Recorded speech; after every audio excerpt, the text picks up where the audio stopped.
Okay, so a very, very good morning to all of you. Louder?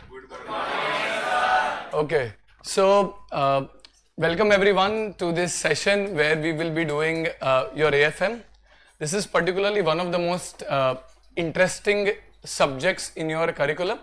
So this goes in as paper 2 of your CA final syllabus, and this manages to kind of stay even after the 2 subjects that have gone out, and this is a very, very interesting course. Okay, so how many of you are doing articleship in audit? Wide majority of you. How many of you want to do audit in life? Right? Okay, so this is your passport to that exit, right? So AFM usually is a passport to that exit when you actually, a lot of people want to make their career in finance. Unfortunately, you don't get an opportunity to do articleship in finance. However, post qualification, a lot of you want to make your career in finance, and that is a very interesting field to be, not to mean that audit is not. Audit is an equally good thing, but you have kind of gone through one finalization, and probably a lot of people want to move on into finance, and AFM kind of serves as a passport to that exit. So it's a very, very interesting subject. In your CA Inter, did you have a subject similar to this? FM. So that serves as a very basic introduction, and this is kind of a course which is a little more advanced. They've tried to package a lot of things in your AFM syllabus. Or it has a big journey. Earlier it was called as MAFA, then it went to SFM, then it now became AFM. So earlier, before 2018, it was called as MAFA, Management, Accounting and Financial Accounting. Then it went to Strategic Financial Management. Now it is Advanced Financial Management. The index and the curriculum remains the same. So nothing changes, just the name keeps on changing. However, a lot of these topics that you see are very, very interesting ones, and even if you are doing something like a CFA, there is a significant overlap between these topics and even your CFA L1 as well. So it's a very good course, and personally one of my favorite subjects that I have in your curriculum. It is quite conceptually intense in the sense that you will have to do a fair bit of numerical practice, but at the same time there's a lot to learn new. Okay, so we'll get started. I'll give you a brief introduction of how your paper pattern looks. Before May 24, you had 100 marks, which was a written paper. From May 24 onwards, now you have 30 marks of MCQ even in your AFM, and you have the remaining 70 marks that goes into the descriptive section. So you will have a 30 mark MCQ. For MCQ preparation, we will first focus on our core preps. Along with that, we have an MCQ material, and you can practice MCQs from there. ICAI also has a separate student login where there are some MCQs you can practice over there. We will also share MCQs separately, probably so that you can kind of test your concepts daily. But if your core content is good, MCQs are sorted. You don't really need to separately prepare in depth only for MCQ. It is your core content. If that is good, your MCQs by and large get sorted. Now, AFM over here will have a mix of conceptual chapters, in the sense there are a total of around 15 odd separate chapters, out of which we'll have 11 of pure practical chapters where you will have sums, calculations, etc. And then there would be pure theory chapters as well. So there is a theory compiler where we will study chapters like securitization, chapters like startup finance, chapters like financial policy, etc., which are pure theory. In the exam, does theory come? Unfortunately, yes. So over here, you will have around a 15 to 20% weightage of theory. So out of your entire 100 mark paper, around 15 to 20% will be pure descriptive questions, which we will be doing as well. Other than that, these are the pure theory chapter. These are the pure conceptual ones. So how does your paper look like? 30 marks MCQs and a 70 mark descriptive, and as a result this paper becomes a little more easier as compared to what it was earlier, where it was entirely a make or break paper. Now we have 30 marks MCQs, and usually MCQs are a lot more manageable. The last attempt that also gone by, MCQs, from what we get as student feedback, MCQs were quite manageable. That was the first attempt as well for the MCQs. So if you are having your grip on your core content well, MCQs should kind of work out fairly well as well. Now when we look at your paper, 30 marks will be MCQs, there are no options over there.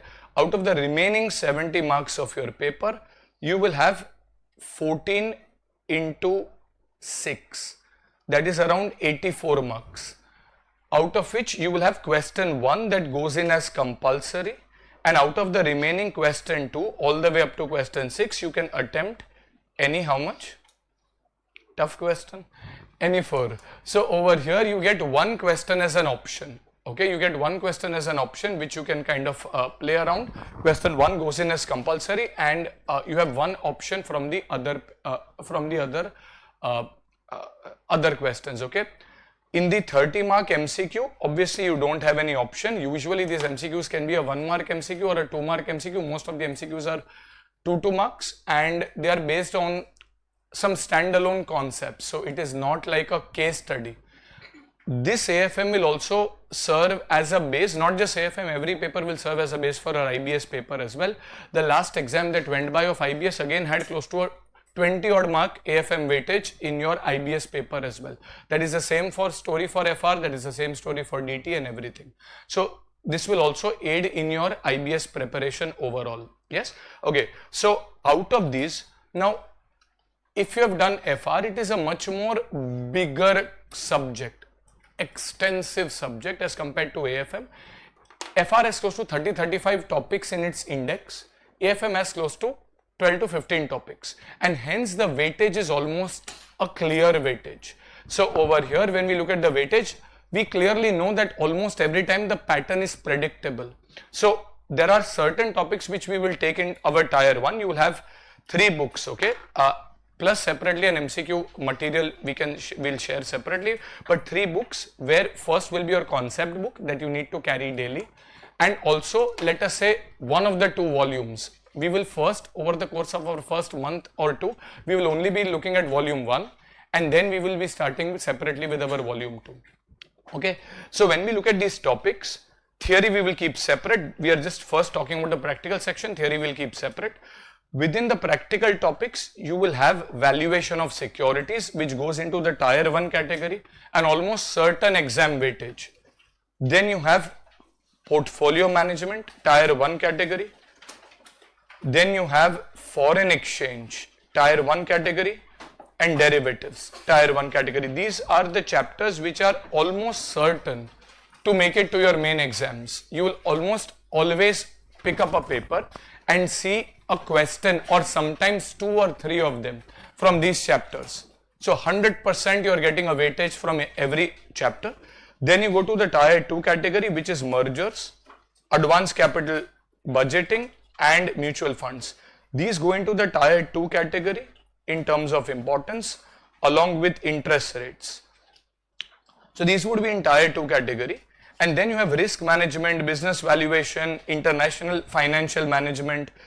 Sometimes you do get weightage, sometimes you don't. So we can even put this into the tier 3 category.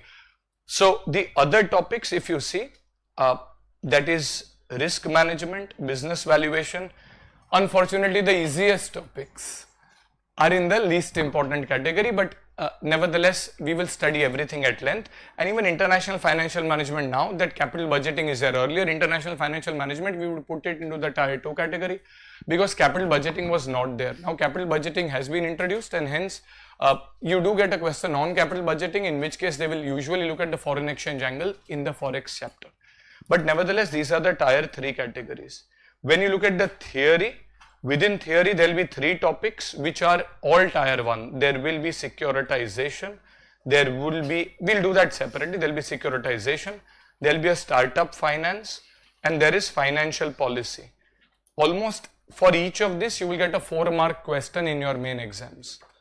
Are we clear with this? So the weightage is pretty well defined in an AFM paper. You do have questions from around 4 topics which have always come, around 12 to 15 marks.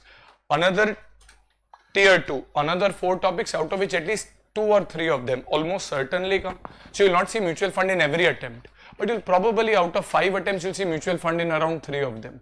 You will not see let us say interest rate in every attempt, but again out of 5 attempts you'll see 3 or 4 attempts where interest rate is there. Risk, business valuation as well as IFM you will probably see in relatively lesser attempts. Are we clear with this? But this is your overall trend analysis. We don't really want to do preparation based on 1, 2 and 3. We want to do exhaustive preparation considering every subject and every chapter in this subject has a good enough weightage, right? So you've made it all the way till CA final. That itself is a good achievement. So now you are at CA final, don't do selective study. Okay, you have been kind of conned almost your entire life. Aapko topi pehnayenge that beta you study 10th standard, life is sorted. You studied 10th standard, nothing changed. Then you now 12th, everything is done. Again you study 12th, nothing changed. But then now this is probably this is for most of you at least, this is the last time you are going to touch a book, right? CA final, after this you have had enough with books, you are probably now going out of it. So this is your bread and butter now. So don't do selective study as much as possible, try to do exhaustive preparation and you will probably excel, okay? Perfect. So are we good to start? Arey, have something in the morning before you come. Are we good to start? Yes. Great. Okay, so we will start with our first chapter. This is on valuation. Before that, I'll just give you a quick introduction about myself. I've cleared my CA with my rank in my CA final. Then I did CS and CFA as well. So a fair bit of studies that I kind of did. After that, I got into Morgan Stanley in their investment banking vertical. Thankfully, they came on the campus and we got a good break. After that, I moved on to JM Financial, again in their investment banking teams. But all throughout, I was very, very passionate about teaching and I have been teaching since my college days, probably when even younger than you. So from, I think the age of around 17 or 18, I was constantly teaching. I've taught people from the 3rd standard all the way up to CFA level 3, and the 3rd standard being the most difficult one to teach, right? Okay, so I used to teach for pocket money, and even while working, I used to kind of teach on weekends or early mornings. So that got the best of me, and since the last decade or decade and a half, I've been into teaching, and I really, really hope that I can probably share some of the knowledge and make this subject a little more interesting for you, okay? And other than that, if I'm not teaching, I generally do like to swim a lot, and I do like to travel a lot. So probably over the course of your subject, when the opportunity arises, probably we can share some stories as well. I've just been back from a 44-day trip. We went to Uttarakhand and Himachal. A slow backpack trip is something that we like, and you can also do that, but after you qualify, right? Okay, so all of that is after qualification. Before that, the trips would be maximum up to Matharan, Lonavala or Goa, right? Okay, so after you qualify, you can obviously go beyond that. So let's get started with chapter number 1, okay? Please be responsive. It's absolutely fine if you give an answer which is not the best answer, but at least you kind of answer what you think is appropriate, okay? So we'll start with chapter number 1, valuation of securities. In your study material, this is 2 chapters, okay? If you see the ICISM, there is security valuation and security analysis. Both of these come together as valuation of securities. This forms a base for your CA final AFM, okay? It is one of the most core topics. 2 of the biggest chapters that you have is valuation and then foreign exchange. Both of them almost 100 sums between your classwork and homework section. Very interesting chapters. I'm pretty sure you will kind of really like what Institute has tried to cover over here. So first we look at valuation of securities. What do you guys think? What all is covered in securities? Shares. Okay, so share is a security. We're trying to study valuation of shares over here. Yes. Anything else? Bonds, mutual funds. Okay, quota khatam apna bhi. What else? All types of financial instruments. So when you look at securities, you have, let us say, fixed income securities like a bond, like a debenture, like a government security. All of these are fixed income securities. We are trying to kind of value a fixed income security. Then we have, does equity give me fixed income? No, equity does not give me a fixed return in the form of interest, dividend. It gives me dividend, which can be variable. It gives me capital appreciation, which can be variable. And as a result, the valuation of equity cannot be the same as how you are valuing a bond. So there can be valuation of a fixed income security first, Then you look at the valuation of equity. There can be other instruments as well, like options, like warrants, like convertibles.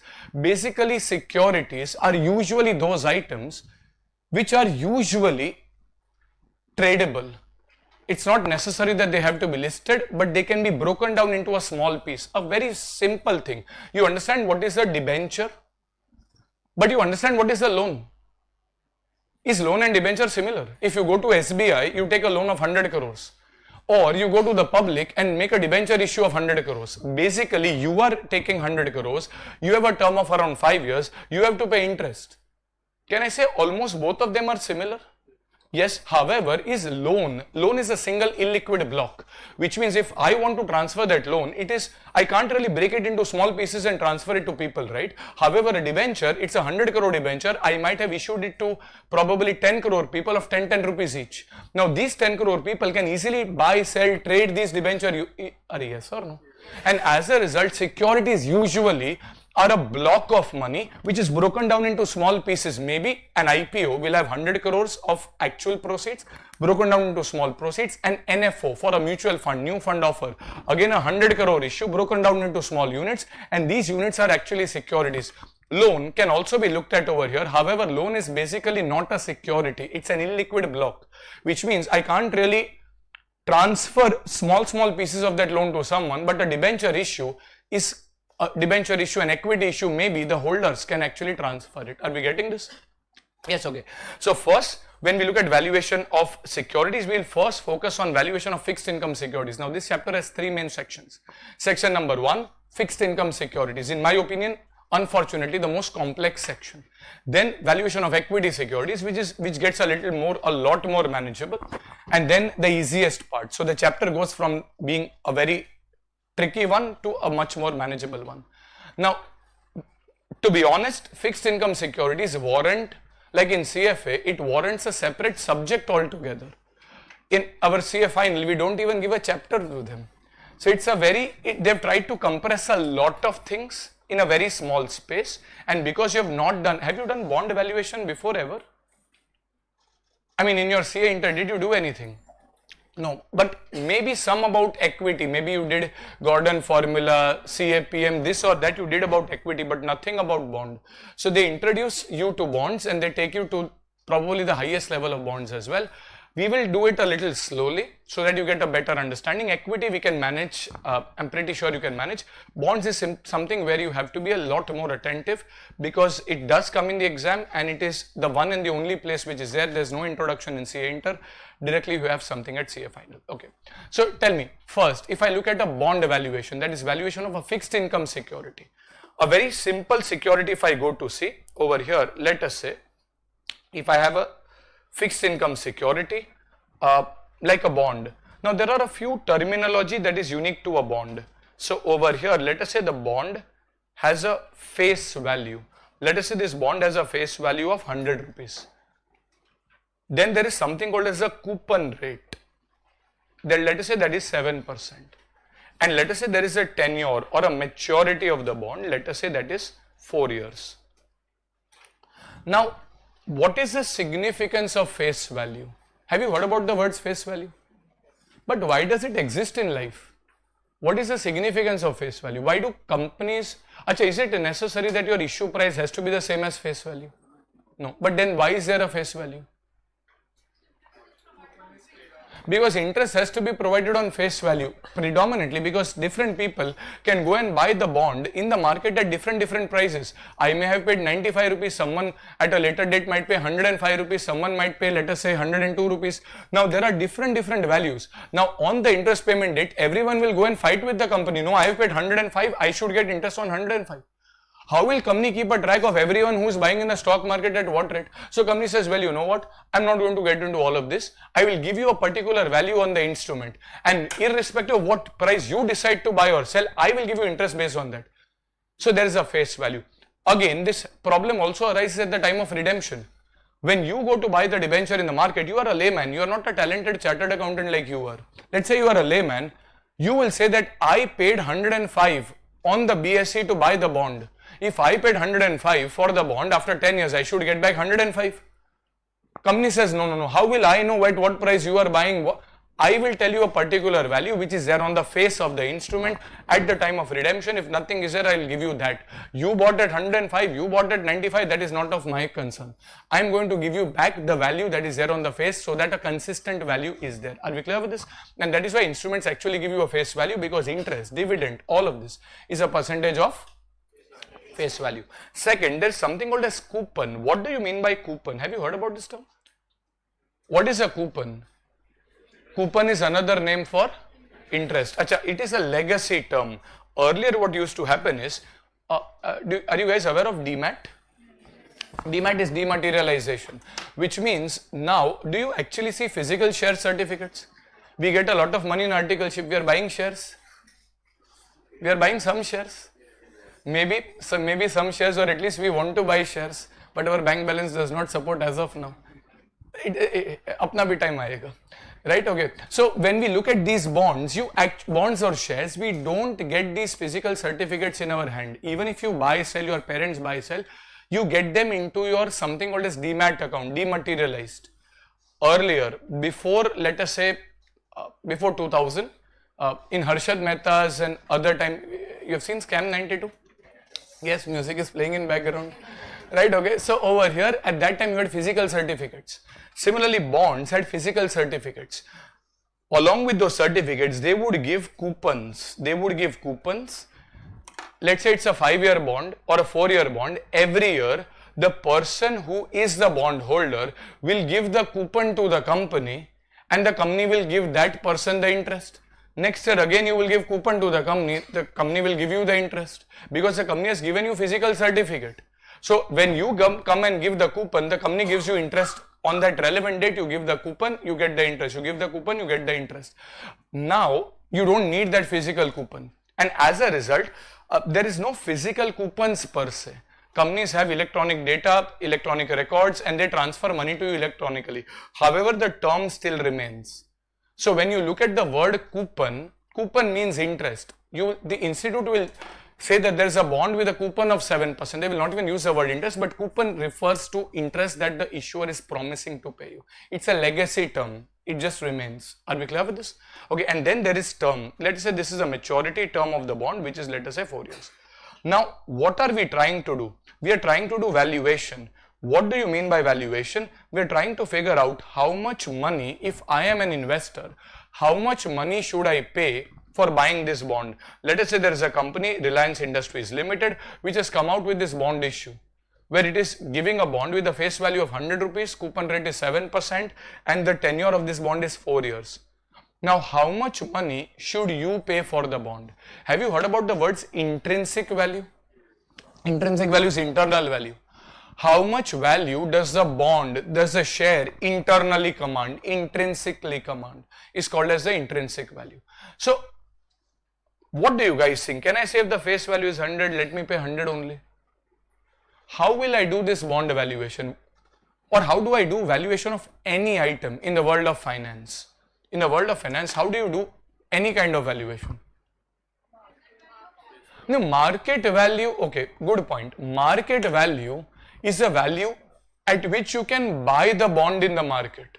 But whether it is worth buying or it is not worth buying, that you have to do your math. No? Market value is given. Let us say the market value of this bond is around 102 rupees. That is market price. However, is the bond worth buying at 102? That is intrinsic value. That is the calculation why you are doing. That is why you are studying CA. Otherwise, if you look at directly the market price, what is the thing? You are trying to do a valuation. Market price is there, but you need to compare the market price to some price that you have calculated, called as intrinsic value, to take a decision on whether the bond is worth buying or not. What do you guys think? How will you value it? So, value of the assets and liabilities of the company. Okay, fair point. But let us say there is a bond. So if I say value of assets minus liabilities, let us say I have 100 crores worth of assets, 10 crore worth of liabilities. I wish I had, but let us say 100 crores minus 10 crores, 90 crores. Let us say my company gets liquidated. Will a bondholder get 90 crores? No. An equity holder might get 90 crores. A bond holder does not get based on net assets. Let the company's net assets be 90 crores. Let the company's net assets be 900 crores. An equity holder on liquidation will get that. So probably it is a good base to value an equity. But is it a good base to value a bond? Well, probably not, because a bond holder is not going to get based on the company's net assets. So in the world of finance in general, how should you value any asset? Discount cash flow. Did you do capital budgeting in CA Inter? Achha, in capital budgeting, you are not trying to value a particular security, but you are trying to value a particular project. In that project, how did you find whether the project was viable or not? You found something called as PVCI, remember? Present value of cash inflows. You compared it with something called as PVCO, present value of cash outflows, and found something called as NPV. This is called as discounted cash flow technique, DCF. You will say that value of any asset in the world of finance, any asset, one of the ways to value it will be the present value of future cash flows technique, also called as the discounted cash flow technique. So over here, this bond gives me cash flows of what? In year 1, will this bond give me some CI, that is cash inflow? How much? 7 rupees. In the second year? Third year? Fourth year? Only 7? 100 rupees of the principal back plus 7, and hence can I say the bond gives me 107, and hence the value of this bond should totally be 128. Yes or no? Why no? Because 7 rupees in year 1 is not similar to 7 rupees in year 3. We have studied about time value, and as a result we said no. We can't just total, because otherwise, let us say there is another bond which gives me in year 1, 2, 3, 0, 0, 0, and then at the end it gives me, let us say 128. I would say this bond is also worth 128. Do you think that is correct? No, I mean at the end you will see both the bonds are worth the same. However, is one of the two bonds clearly more valuable? Which one? The first one or the second one? First one. Why? Because I am getting money earlier. The earlier I get money, the better it is, and as a result I would say no. It is wrong to directly say that I will take the total cash flow. Valuation is not based on total cash inflows.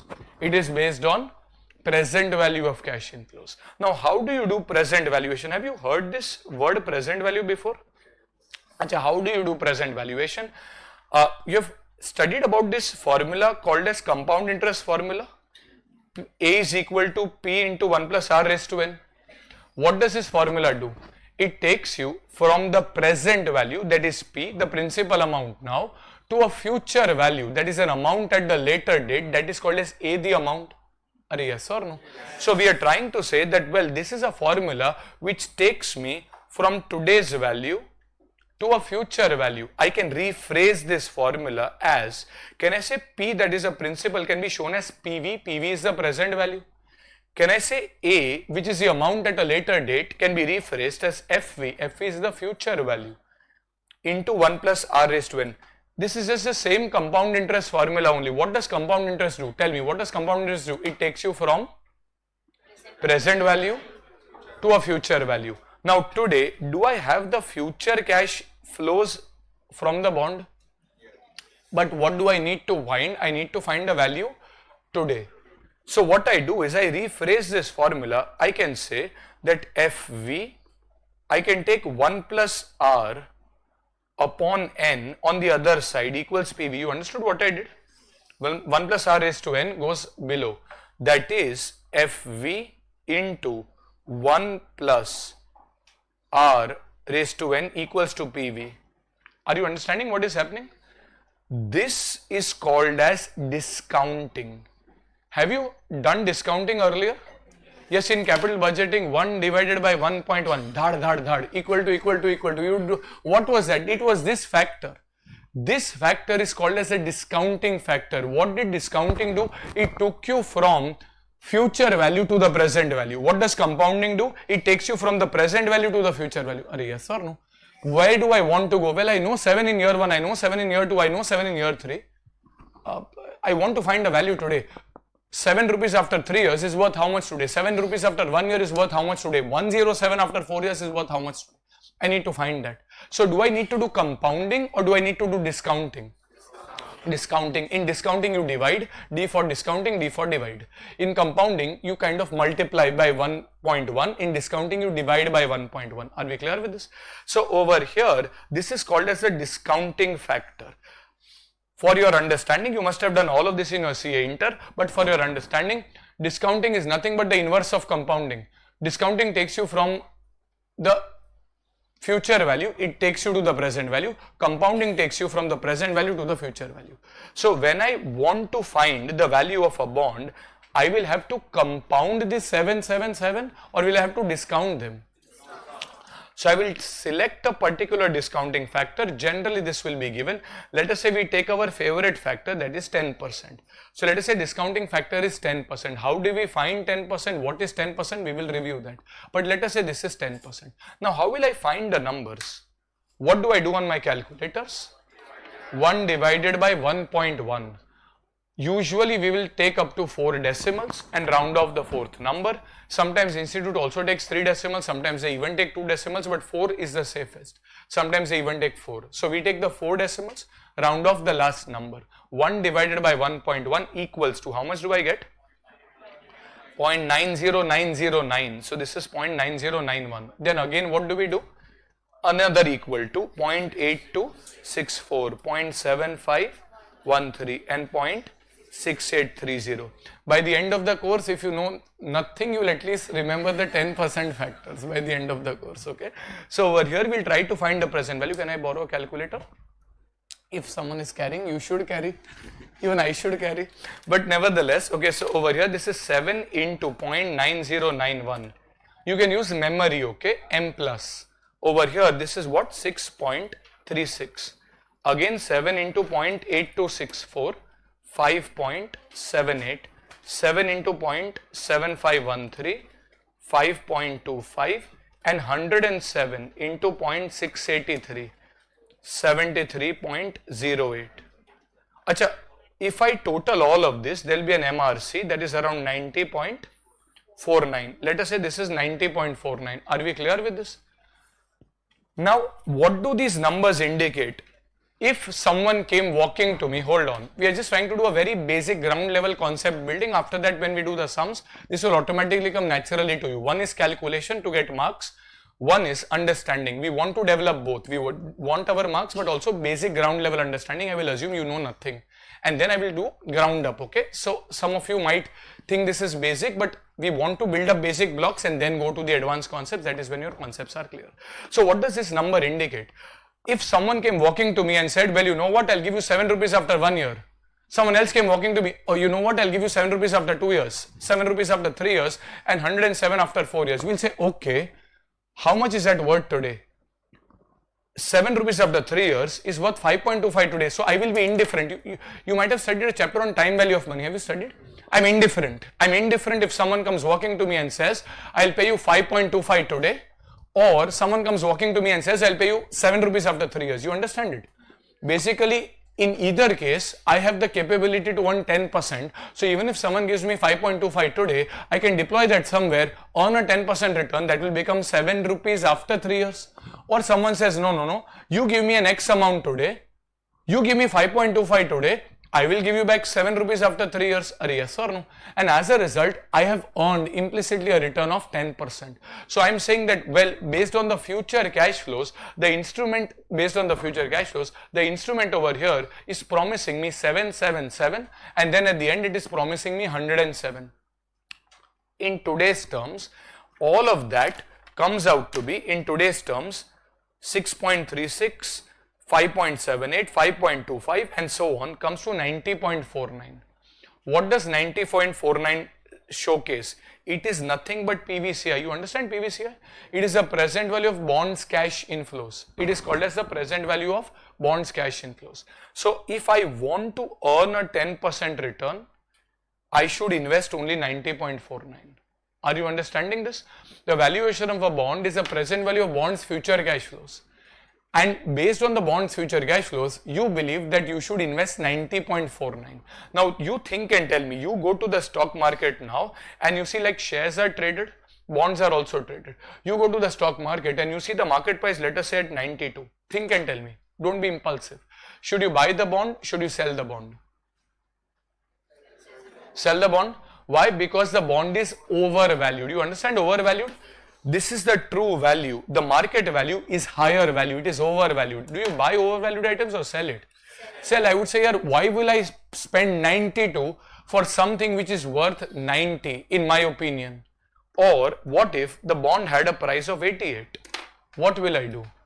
Buy. I am ready to pay 90.49 for the bond. Arey yaar, it is available to me at 88 rupees. It is undervalued. The word under and over is vis-a-vis the market price. You will have your intrinsic value, that should be the true value. What is the market price? Acha, it is higher, overvalued. What is the market price? Lower, it is undervalued. What do? You buy undervalued securities or you sell them? Buy. If it is undervalued, you buy. If it is overvalued, you sell. Are we getting this? So when we are looking at this bond, this is where you compare. We will say, okay, let us compare the market price, that is 88, with the intrinsic value, that is 90.49, and select whether the bond is worth buying or not. This is one way in which institute will test you. They will ask you to kind of find whether the bond is worth buying or not. In this case, is it worth buying? Yes.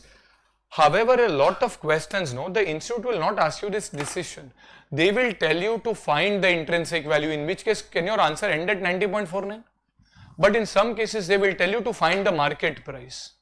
Now, over here, you will be just given this small data and they will be telling you to find the market price. Now, unless given otherwise, can I assume that the market is efficient? And if the market is efficient, will the intrinsic value be the same as the market value? Dekho, if data is given, we can say, okay, intrinsic value is 90.49, market value is something else, maybe due to some factors or the other. But if nothing is available, a lot of times, not right now, but when you revise, I get a lot of doubts in the students. Sir, here they have asked me to find market price, still I am doing the same method. Here they have asked me to find intrinsic value.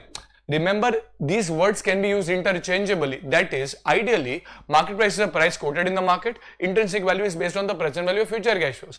However, if the question does not give you any price quoted in the market, it says find and tell me what the market price should be. Well, I will say that I will assume that the market is efficient. I am not the only wise person around.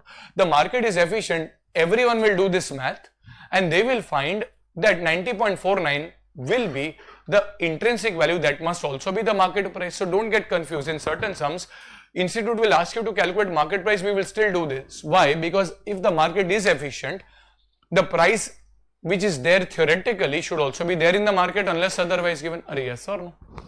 Okay. So that takes care of this basic ground level bond valuation.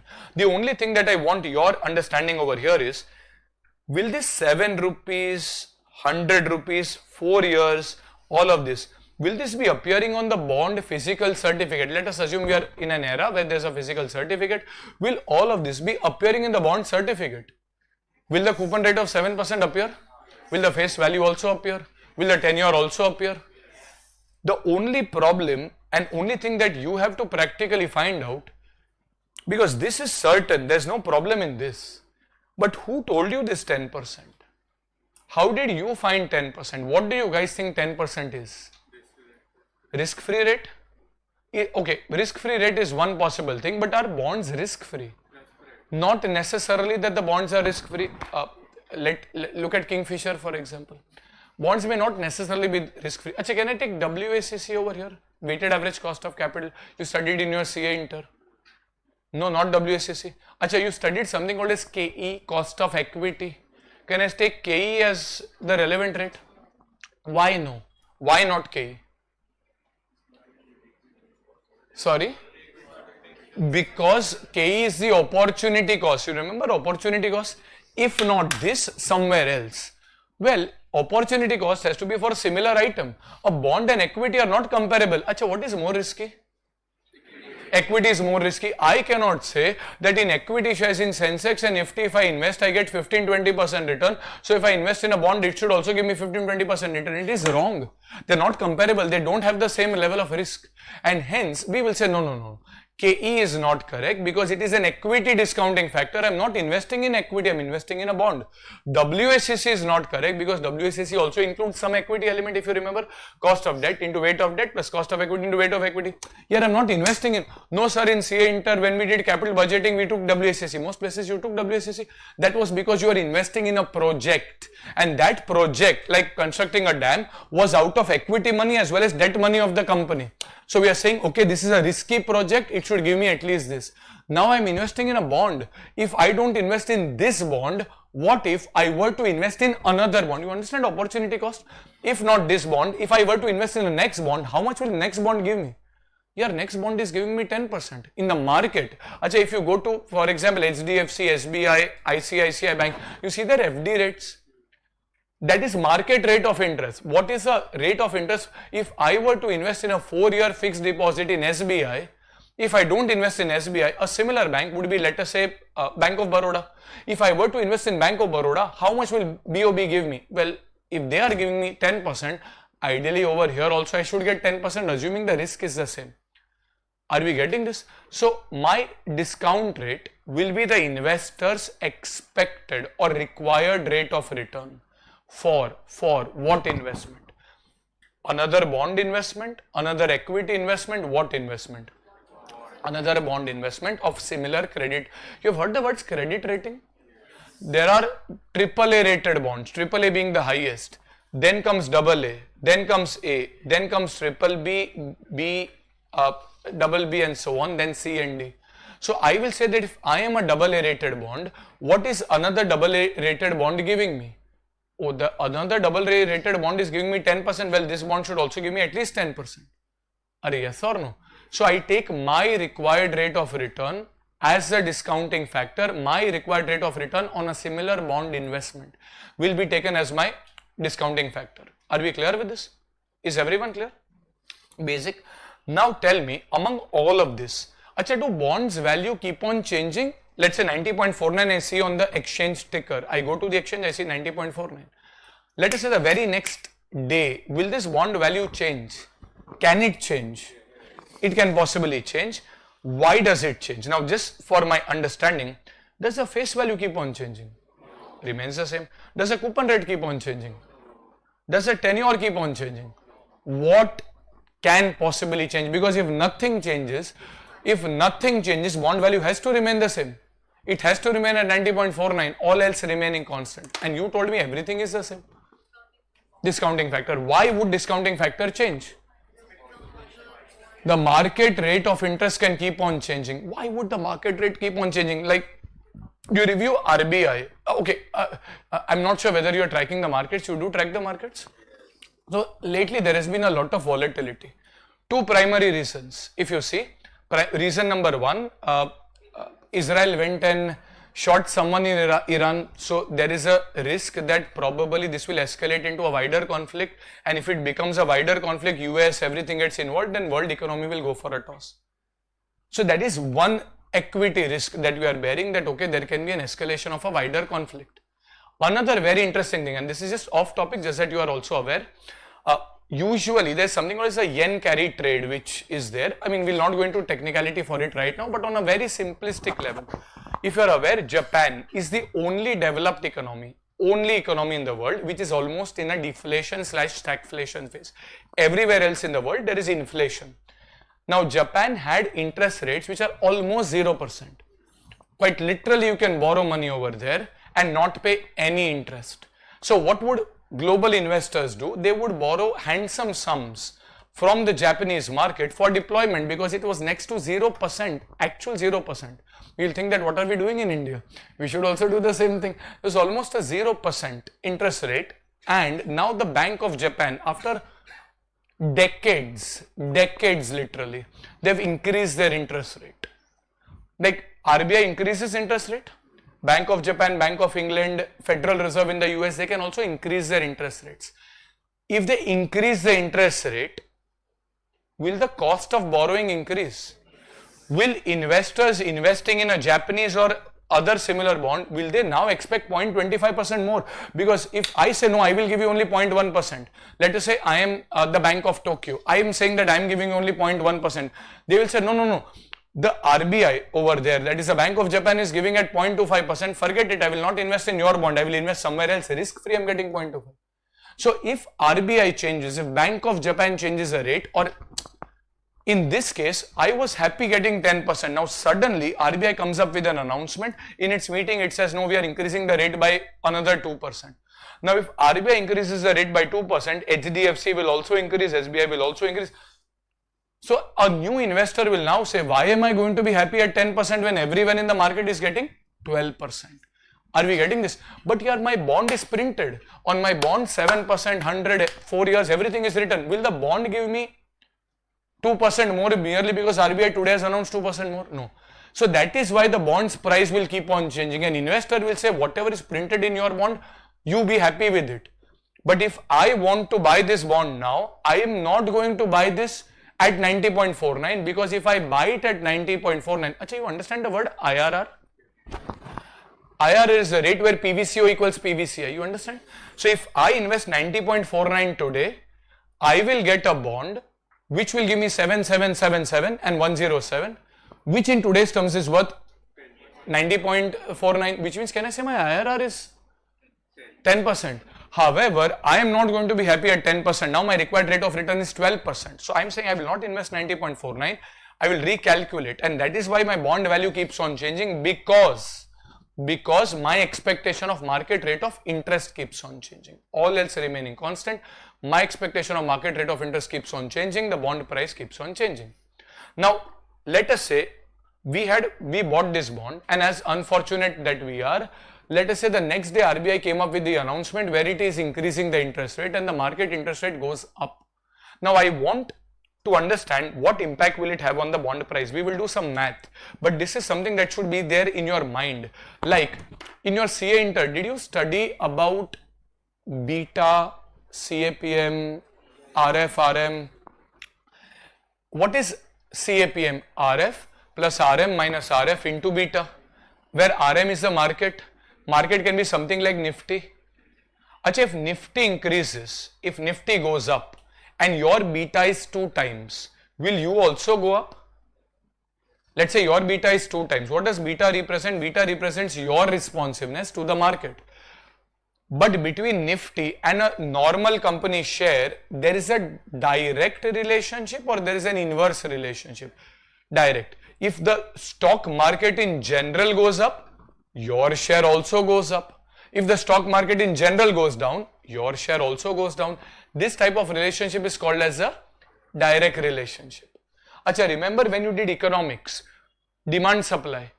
Achha, when the price increases, demand, are you cleared foundation or no? When price increases, demand decreases. This is called as an inverse relationship. But when price increases, supply increases. That is called as a... Sir, why are we bringing all of this right now? Because I want you to clearly know, and this is very important from an exam perspective, the relationship between a change in the market rate of interest and bond price. Like demand, after some lag you said that demand has an inverse relationship, supply has a direct relationship. In a similar way, as it comes naturally to you, this should also come naturally to you. That what is the relationship between market rate of interest and let us say a bond's price. Over here, we calculated the bond price by a particular method, but is there a faster way to find this bond price? This is one way. You got 90.49. Okay, you will get your marks. Is there any other way in the same case to find the value of this bond, but a much more faster way? Annuity factor. But when can you use annuity factor? When the cash flows are same. Are the cash flows same over here?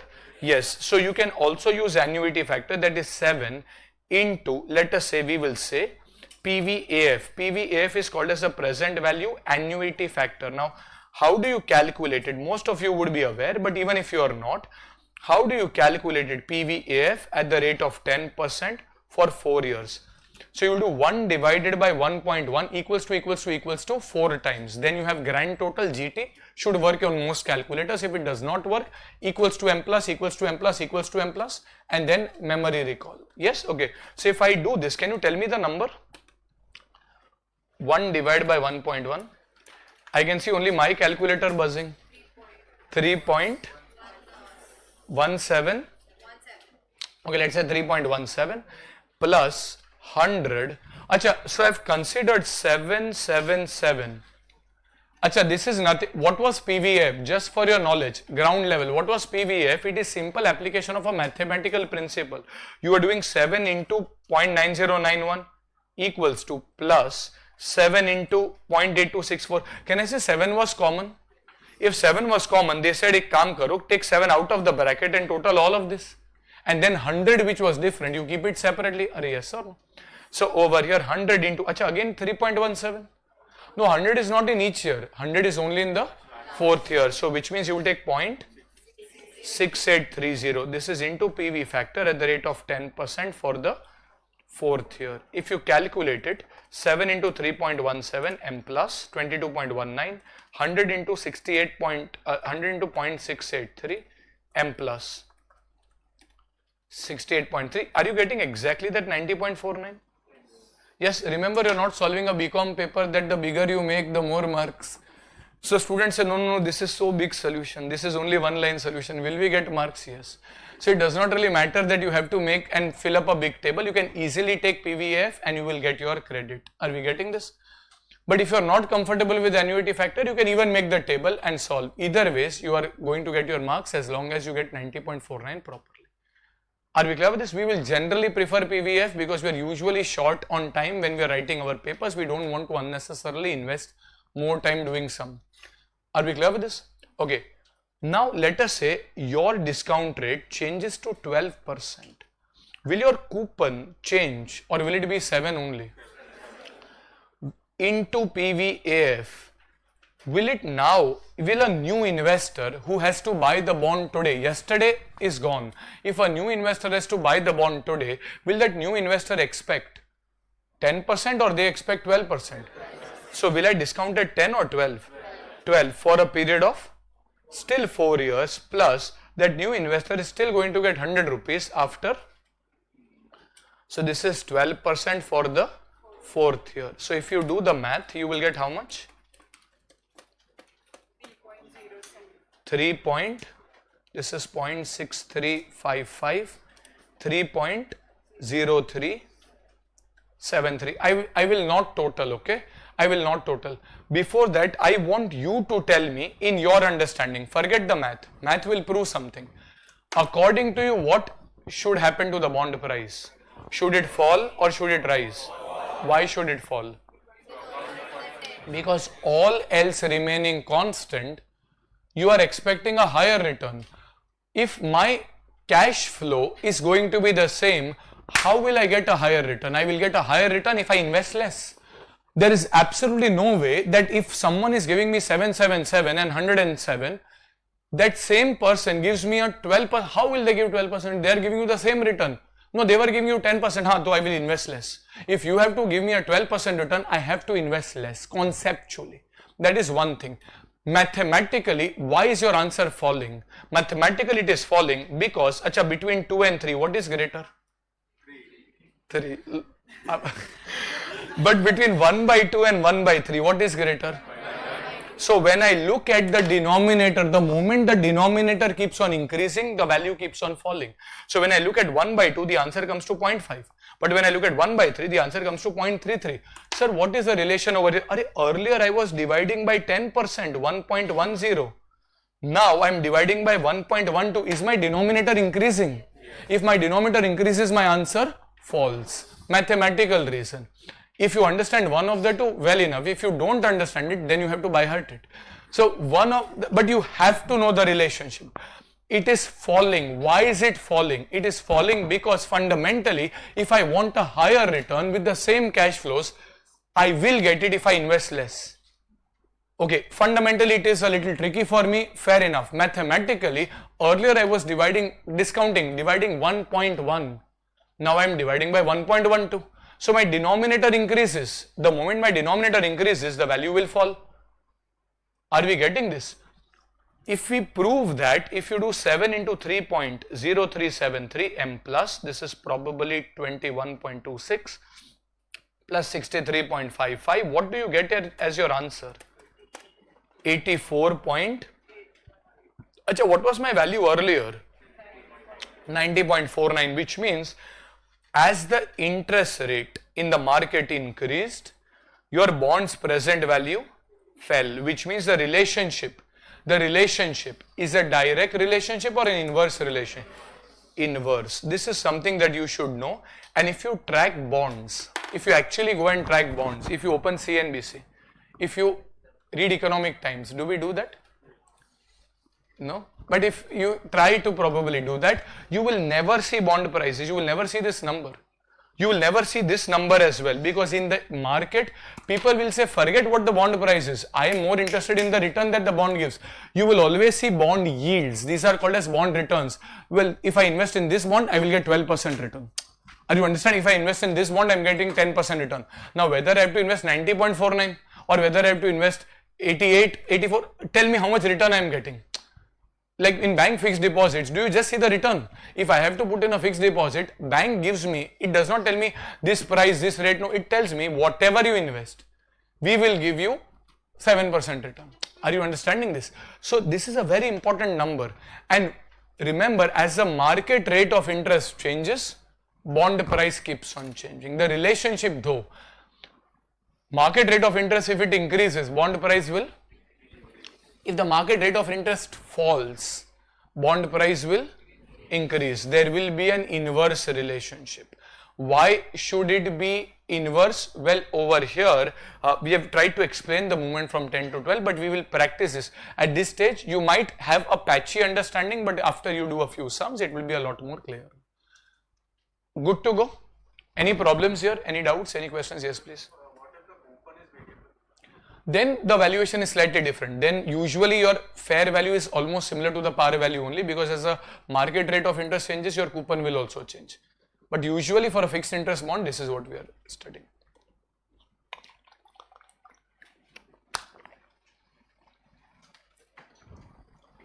Are we clear with this? Yes? Okay. So let us review a question, or we'll just review the theory once, and then go to the question, see if things set up. Go to your page 1, valuation of bonds. Valuation of bonds. As per the discounted cash flow technique, the value of a bond will be the present value of coupons, that is interest, as well as the redemption value. Is it necessary that the redemption always happens at the last day only? Is it, in our example, redemption happened on the last day. Those bonds are called as bullet bonds. Bullet bonds is a one-shot payment. Are we getting this? Trump got exactly one shot. Right? Bullet is a single shot, and hence you have one shot payment. But then there are another examples of bonds which are called as amortizing bonds. What do you mean? Is it necessary that the principal has to be repaid in one shot? Have you heard about EMI? In EMI, is the principal repaid in one shot or over the years? And hence there might be a question which says there's a bond of 100 rupees, same question. It's a very subtle difference. The question will tell you this is a bond, everything remains the same, term of 4 years. However, this bond will be amortized. There's a line in the question which says the bond will be amortized over 4 years. In which case, will your solution still remain the same? No, what will change?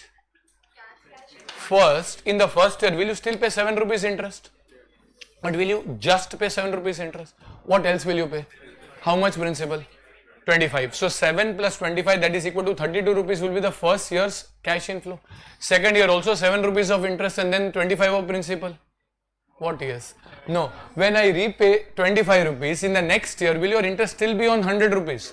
Now my outstanding principal is only 75. So the second year's interest will be 75 into whatever percent and then another 25 of payment and so on. So if it's an amortizing bond, you will not suddenly get 100 in the last year. You will get 25, 25, 25 in each year. But while you get 25, your interest will not remain the same. Your interest in each year will change because the principal outstanding is falling. Can you use PVAF in that case? No, because the interest is different in each year. Your cash flow becomes different in each of the years. Are we clear with this? Okay. So let us review this. The valuation of a bond is a present value of coupons and redemption value. Why are we emphasizing on this? When you do accounting, accounting has a notion of income. That income is only interest. We are not doing present value of incomes. We are doing present value of cash flows. Cash flows can be capital in nature, cash flows can be revenue in nature. Like in capital budgeting, did you take salvage value as well? We did not differentiate. We did not say, no, the value of project should only be based on operating. No, that is accounting. Forget accounting. You have to take cash flows. Cash flows can be capital in nature, cash flows can be revenue in nature. Some students argue that no, redemption value is not income. How does it matter? When you do cash flow, discounted cash flow valuation, it is not discounted income valuation, it is discounted cash flow valuation. We will take all cash flows. Salvage value, redemption value, everything that comes. Are we clear with this? Okay. So present value of both interest and redemption, not just interest, present value of both. The valuation of a bond from an investor's perspective. We are trying to find the value of a bond from an investor's perspective. After 2 or 3 sums, this word will be an important word. You will probably make a mistake because you will not get that adjustment. Value of a bond from an investor's perspective can be calculated as B0, that is the value of the bond at point 0 today, as interest of year 1, interest of year 2, interest of year 3, all the way up to year n, let us say 4 years in our example, plus redemption value. But this is discounted. This is discounted at KD, cost of debt, not at KE, not at WACC. Now this formula looks a little tricky. But what is this formula? This formula is nothing but this table. So you don't have to reproduce this formula in the exam. You can directly solve the table and you are kind of sorted. Okay. What is KD over here? It is usually the required rate of return from debt securities, which is usually the discounting factor. Usually that is the market rate of interest. Are we clear with this? Yes? Okay. This is a quick recap on time value of money concept that we have discussed. Let us review a couple of questions now before we proceed. Go to question number 1. Go to question number 1. Page number 1.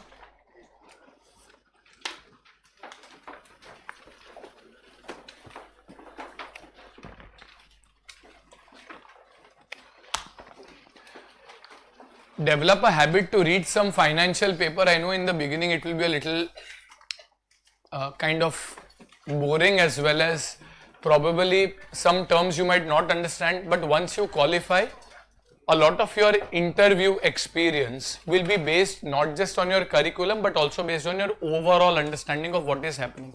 You don't need to be a pro, but you don't even need to be ignorant. You should have some perspective. So reading, just glancing through, also will give you some perspective of things that are happening around you. Ensure you try to do that. Okay, go to question 1 we'll do in some time. Go to question number 2. Go to question number 2. See, solutions will be given below. Should we see the solutions? No.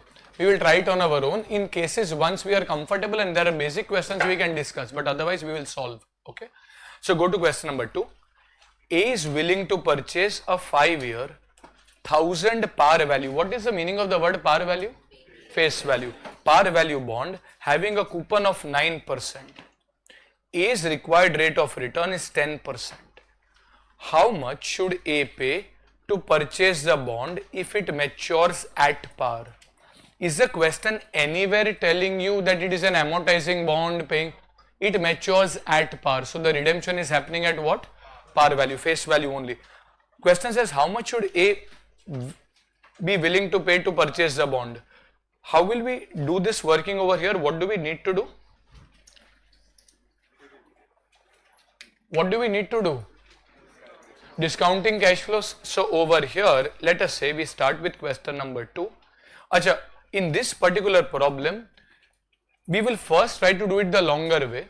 And then if required, if you are clear, we can even take annuity factors, but if you are clear, otherwise you can even do it the longer way. A is willing to purchase a bond with a 5-year term, 1000 rupee par value with a coupon of 9%.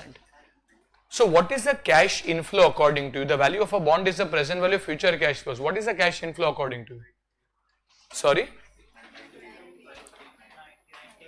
90,000 into 9%, that is 90. Am I going to get 90 in the first year? Acha, is there any principal that I am getting back in the first year? No. So in the second year, how much am I going to get? Third year, fourth year, fifth year. Will I still get 90? Yes. But along with that, will I get something else? What? Principal. So 5. This will be 1000 plus 90. This will come to what? 1090. Are we clear with this? Now, is it necessary that the redemption has to happen at par? Let us say the question told you, and if the bond matures at a premium of 10%, if the language was given like that the bond matures at a premium of 10%, will your solution remain the same? No. Will your first 4 years 90-90 remain the same? But in the last year, will you still have 1090? No, I will get 1000 plus 10%, that is 1100, plus 90, that is 1190. Are we clear with this? Okay, perfect. So over here you will take this. Achha, now we'll have to discount this. At what rate are we discounting it? Not 9%? No, that is a coupon rate. Achha, there may be zero coupon bonds. Have you heard about zero coupon? They give you zero coupon. Does that mean investor does not expect to get anything? No. Even zero coupon bond, I expect a return. So merely because coupon is zero does not mean my discount factor is zero.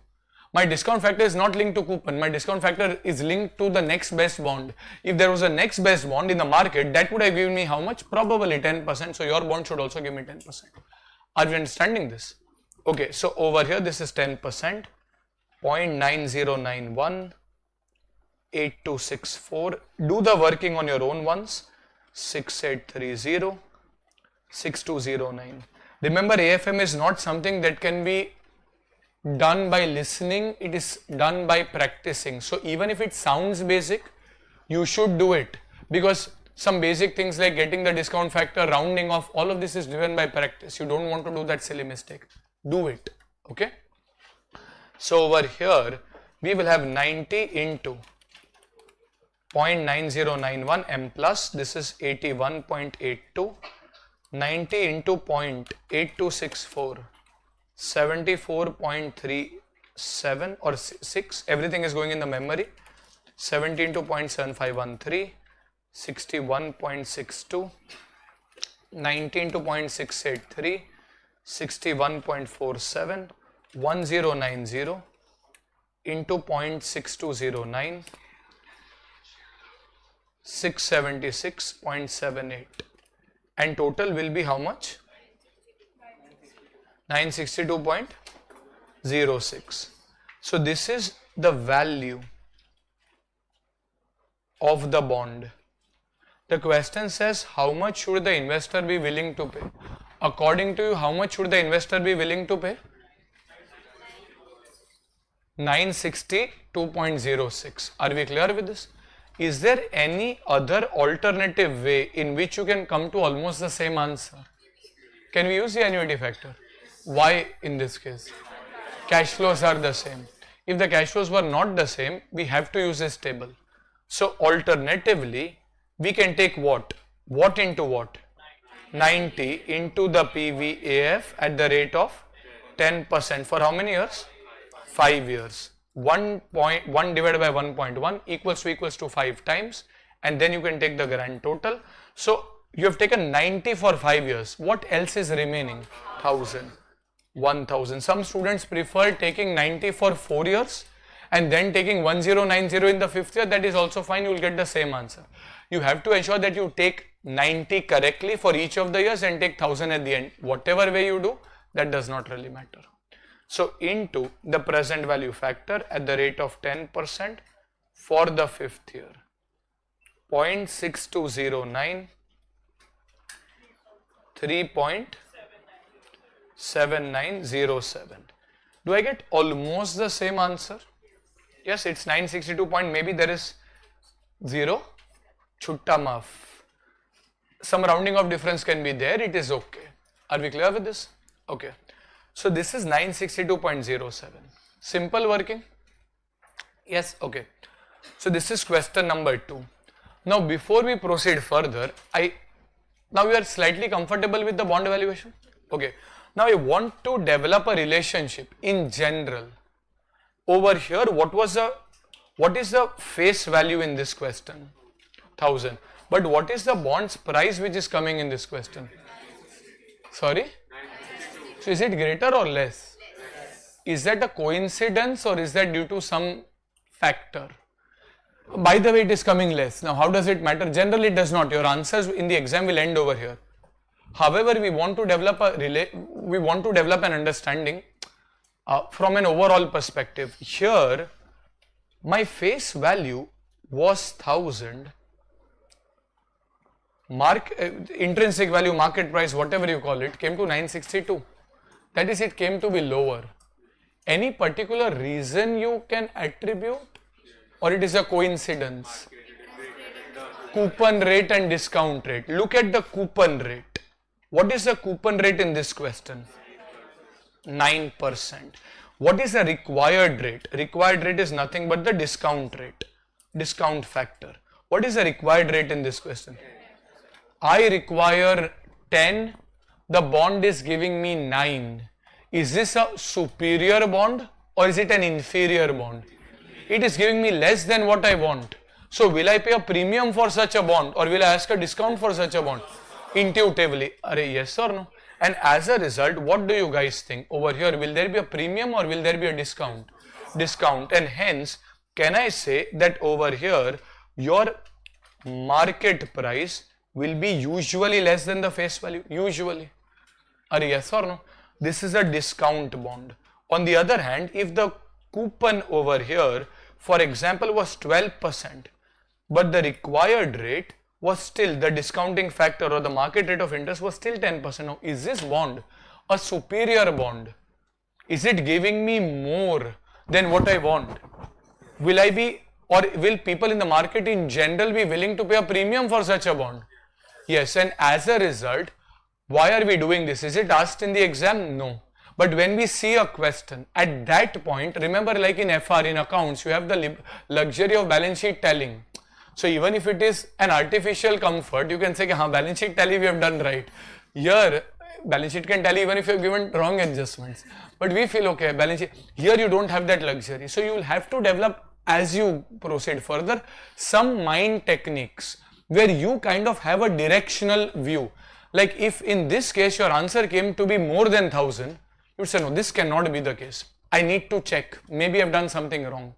But it will not take time. Once you practice, it is just a game of practice. Like when we will see the next sum, I will ask you before we even touch our calculator that what should be my answer? Should it be greater than 1000, less than 1000? The moment you get that, you will have that thing while subconsciously doing if you practice. If you don't, that's fine. You get this and you don't cross check. But otherwise, whenever the coupon rate is greater, in general, we will say this bond is a premium bond. Answer should be greater than the face. When the coupon rate is lower, we would say, no, this bond is an inferior bond. People will be ready to pay lesser for this. The answer should be less. But even if you don't follow the first 2 points, you are lazy. You say, forget cross-checking. I have confidence. I will get it right. The third one you have to know because it is more of an exam knowledge. Is it possible that coupon is 10? The required rate is also 10. Is that possible? Now what do you think? Will the bond trade at a premium? Will the bond trade at a discount or will the bond trade at par? This is what Institute uses extensively. This point you have to remember. Third point, what will Institute tell you? They will not give you discount factor in a sum. They will say a bond with a coupon rate of 9% and which is trading at par, blah, blah, blah. They will give you a lot of data when you will proceed further. But you will say, sir, where is the discount rate given? Discount rate is not given anywhere. Like in this question, you were clearly given a discount rate. But had the question told you, and more complex setups, they told you that a bond with a coupon of 9%, which is trading at par, and then a lot of other data is given. What should be the discount rate? Why 9%? Bond is trading at par. Bond is trading at par means market price is equal to the face value. But when will market price equal to face value? If the coupon rate equals to the discount rate. So there will be questions where the institute will remain silent on the discount rate. They will just tell you that the bond trades at par. Here you have to know that how can it trade at par? Acha, if what is required is what they are giving. In which case, the face value and the market price should be the same. Do you understand it? It is a fair bond. One bond was an inferior bond, we were paying less. One bond was a superior bond, we were ready to pay more. But one bond is a fair bond. In the market, everyone is giving me 10%. You are also giving me 10%. Acha, so 1000 rupees you take. You give me back those 1000 rupees. I am not going to ask for a discount from you, but I am not going to give you even a premium to you. I am going to give you 1000 for this bond. Are we getting this? Are yes or no? So over here on the next page, just a second, there is an important relationship over here. We have given those key relationships, point 1 on page number 2 of your concept book. The relationship between the coupon rate and the discount rate is given as follows. If the coupon rate is greater than the discount rate, okay, you guys tell me, don't read this again. If the coupon rate is greater than the discount rate, what should be your answer? Bond trades at a premium or discount?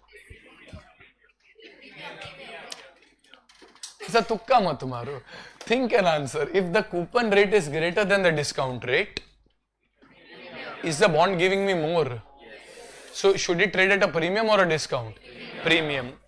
Now second one, so obviously you know the answer. So over here, if the coupon rate is less than the discount rate, then obviously they are giving me less than what is prevailing in the market. So is this the premium or a discount bond? Discount bond. But the last one is the important one. The first two are good to know for cross checking. If you follow them, it is great. If not, it's okay. But the third one you have to know, because when the coupon rate is equal to the discount rate, the market value is equal to the face value, that is a par value bond. The question will just mention a sentence, a bond with a coupon of 12% is trading at par, and they will ask you to calculate some things like duration, immunization, etc. We will do. They will not give you the discount rate, but this sentence where the bond is trading at par would mean that the coupon would equal to the discount factor. Are we clear with this? Okay. So we have given that below. Therefore, if the question says that a bond of 1000 is quoted at par, such bonds will have a coupon rate equal to discount rate and face value is equal to the market price. Are we clear with this? Okay. Another important relationship was point 2, which we discussed. There is an inverse, underline the words inverse.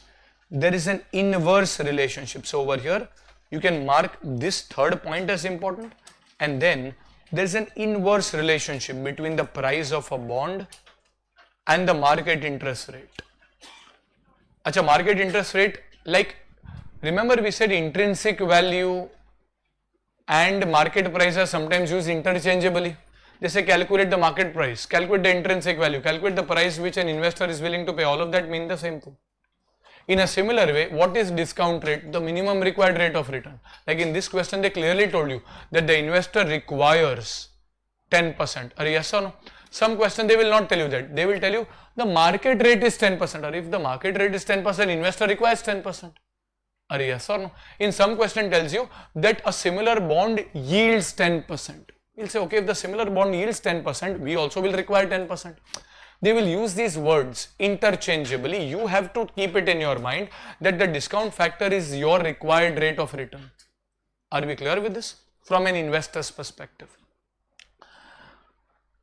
That is discount factor or yield. As the discount rate increases, bond price decreases and vice versa. This is your inverse relationship. Okay. Okay. Now we'll go to the third question. Go to question number 3. Question number 3. A PSU, that is a public sector undertaking, is proposing to sell a 8-year bond of 1000 rupees at 10% coupon per annum. Again, a PSU, that's a public sector undertaking, can be something like an ONGC, etc., SBI, which are government companies, is proposing to sell, that is issue, a 8-year bond of 1000 rupees at 10% coupon rate per annum. The bond amount will be amortized equally over the life. Acha, what I would want you to do now is when you are studying, every day carry a different color, a single color highlighter which you will highlight, because like FR, no, we don't bother so much because it is paper 1. It's a bigger course, significantly bigger than AFM. But because it is paper 1, you can dedicate 5 or 6 days before your exam and complete the entire material. A lot of students get a very harsh reality check when they do AFM on that exam day, because you're not used to compressing so much information in 1.5 days. In FR, you will, even though it is so big, you will complete the entire course the day before your exam because you have a lot of time. In AFM, it is 1.5 days. So what will we ensure we do? There will be sums which are inherently important. So you will see QR codes, okay? So these are QR codes. These are important sums. You have to study these sums, okay? Even before. And what are these QR codes about? These are my voice notes. You can scan, you can probably have an audio player like a VLC player or something, audio player, and I will just explain the important parameters and places where you can probably have a issue. Don't refer this for every question. You will unnecessarily waste your time. In questions where when you are revising and you are getting stuck, yeah, I am not able to get this, what is most likely, I would have, with my probably experience with doubts, I would have addressed that in this voice note. If that is also not happening, you can always put in a query. But use that. But when you are revising, these would be important questions by default. Most of these questions would be important. You would want to revise this even before your exam day. But there are some other questions, like in this question. The day before your exam, I don't even want to touch question 2. You might say, okay, it will take 1 minute. But if you take 1 minute for 200 questions, it is 3 or 4 hours. Don't spend that 1 minute the day before your exam. That does not mean you don't do it now. First revision, second revision, review everything. Day before the exam, you don't really see much in this. I have to teach you this now to build your concepts. But then eventually, you don't need to touch this before your exam. Now in the second question over here, what was the new thing? Tell me. Bus. Highlight this and see, highlight this in the solution, what is happening. So when you are revising, you don't see anything else except for, acha, in this question amortizing equally, okay, if it is amortizing equally, this is what will happen. That's it. So there will be 3 types of sums. One, sums like this, where there are QR codes which you will refer before your exam properly. Second, sums where there is this one decent adjustment. You will highlight that adjustment with a particular color, because by the time you revise now, your entire book will be highlighted. You ensure that then you will lose the essence, right? You highlight, but you have one color highlighter which you keep for this. I will tell you that you highlight this and highlight this in the solution. You might be doing in your books, or you see the printed solution. I will tell you in the printed solution, this is what you have to highlight. So when you are revising the question before your exam, you just refer that part of the question and exactly jump to that part of the solution. It optimizes the time greatly. Are we clear with this? For all important questions, you can highlight if you want to, but I mean, you will have to refer the full question even before the exam day. Are we clear with this? Okay, so over here, the new thing is, it is an amortizing bond. So we will see that, okay, if it is amortizing, if data like this is given in the question, what are we supposed to do? Okay. So PSU is proposing to sell a 8-year 1000 rupee 10% coupon rate bond. The bond will be amortized equally over its life. If an investor has a minimum required rate of return of 8%, what is the bond's present value? This is just practicing for an amortizing bond. Acha, over here also we will use PVF. Can we use PVF? It's an amortizing bond. No, if it is amortizing, every year you are going to pay the same principal. How much is the principal repaid each year? 1000 divided by 8, which comes to what? So that is same. Achha, will the interest remain the same? No, interest will change. So over here, as you keep on repaying 125, your interest will keep on falling because outstanding principal is less. And hence, you cannot use PVF.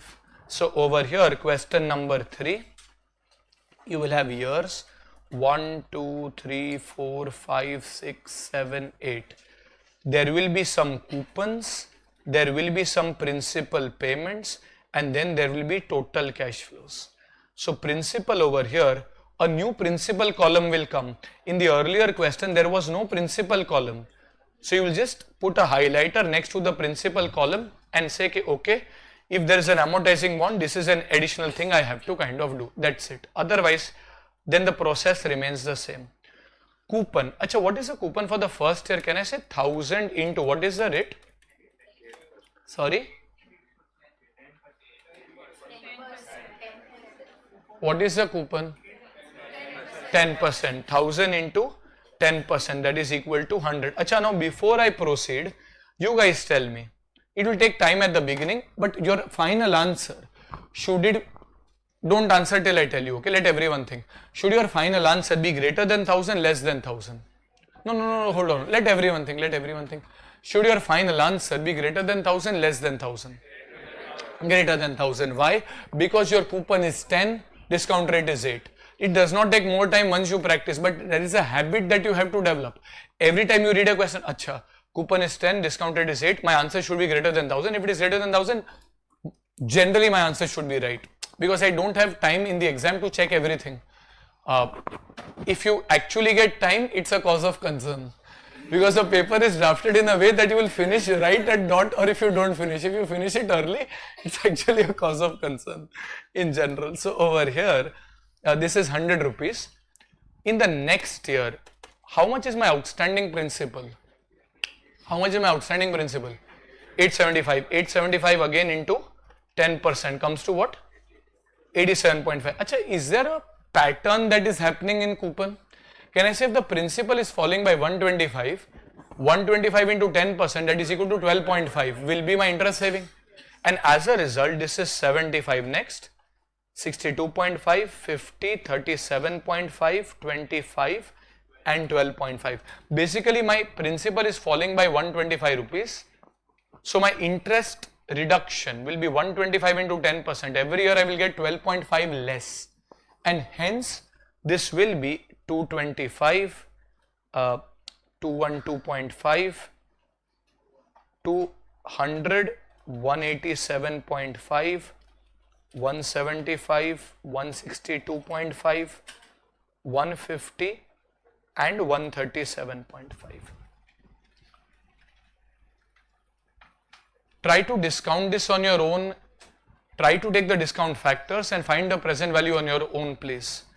Take 4 decimals, round off up to the 4th decimal.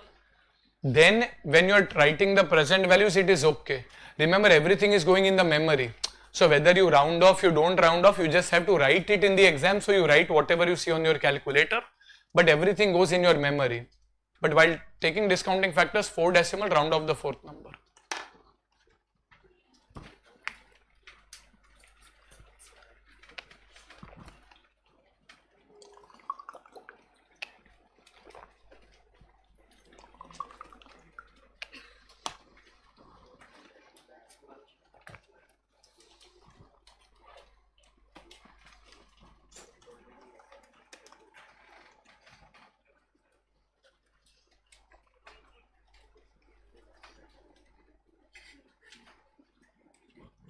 Take this. Sorry.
Don't be so lazy, try to calculate. One calculator.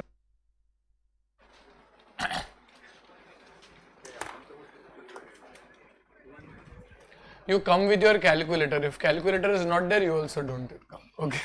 Calculator is a must. ठंडी लग रहा है बहुत.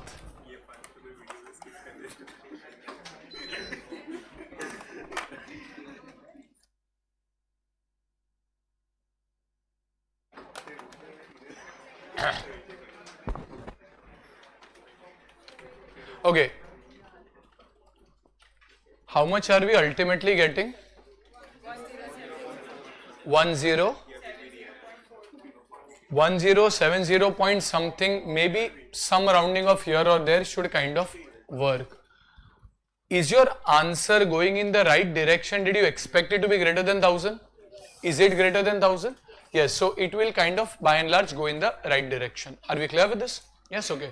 So we'll stop for a break and then we will continue with the other part on the next side. We'll resume back in 10 minutes, okay? So be back in around 10 minutes. Okay, so we'll continue. AC is off. पीछे से आ रहा है. So break gets over really faster. We thought, yes, okay, that is the reality. Usually breaks will get over very fast. Let's resume back. Question number 4. It's an interesting. There's one adjustment over here. Hopefully, after your snacks, you should be able to get that correctly. Go to question number 4. ABC companies contemplating a debenture issue on the following terms. Pay attention, okay? ABC companies contemplating a debenture issue on the following terms. First, the face value is rupees 100 per debenture. Term to maturity is 7 years. Coupon rate of interest is now a staggered rate of interest. Usually the rate of interest is a single constant rate, but is it necessary? It has to be the same. Can it possibly change? Yes, this is particularly, so here you cannot really get that relationship. Like I used to ask you that coupon is greater, so answer should be greater. You can't really conclude over here because in some years it is greater, in some years it may be lower. So here you have to sit and solve only. But this is particularly popular in infrastructure companies, where in the earlier years when I'm building a toll road, I have zero revenue. But once I build the road, I have very minimal cost and huge revenues, right? So what I would say is for the 5-6 years, it will take for me to build a coastal road or for me to build, let us say, a particular road. I will pay you a very low rate of interest or a zero rate of interest, but instead I will pay you a much higher rate at a later date. You understand this? So over here, it's a bond where there is staggered rate of interest. Now, the current market rate of interest on similar debentures is 15%. The company proposes to price the issue so as to yield a compounded return of 16% to the investors. Determine the issue price. Assume redemption at a premium of 5% on the face value. So what do we have to do over here? Highlight this. Determine issue price. Highlight these words, issue price. And then there are two rates, 15% and 16%. So highlight these three and you have to pick up which of the rate to be used. Okay, so when I read this question, these are the things that when I am revising, I have to figure out that for the issue price, which is the rate I should kind of pick up. See, the valuation of the bond is still a present value of future cash flows. Acha, can I determine the future cash flows? Can I determine the future cash flows? Acha, how much is the face value? What is the coupon of the first year, second year, third year, 12, fourth year, fifth year, sixth and seventh year, 15. But at the end of the seventh year, am I getting something back? Am I getting something back? How much am I getting back? 100 or 105? 105. The last line of the question says redemption happens at a premium of 5%. This is new, but you will get used to it. So it's okay. I mean, you will be able to pick up that the premium will be at the rate of 5% extra. So assume a redemption happens at a premium of, let us say, 5%. That is 100 plus 5 comes to 105 rupees. Now, so your cash flows are clear. Your tenure is clear. The problem is what? The problem over here is the discount factor. There are two rates. Think, okay. Everyone thinks, answer when I tell you to and answer with reasons, okay? So which of the two rates will you take? Don't answer. Let everyone think. So the current market rate of interest on similar debentures is 15%. The company proposes to price the issue so as to yield a compounded return of 16%. In all other sums, you had just one rate, so you never had to bother. Which rate will you pick up? How many think it should be 16? 16. So this section says 16. How many think it should be 15? Team A versus Team B. Achha, there are still a lot of people in suspense. right? Okay, how many, okay, so people who are saying it is 15%, why should it be 15? Why should it be 15? It is the opportunity cost, it is what an investor expects, so ideally it should be 15 only. Every time we have said that the required rate of return should be the discount factor, so ideally it should be 15 only. People who are saying 16%, why should it be 16?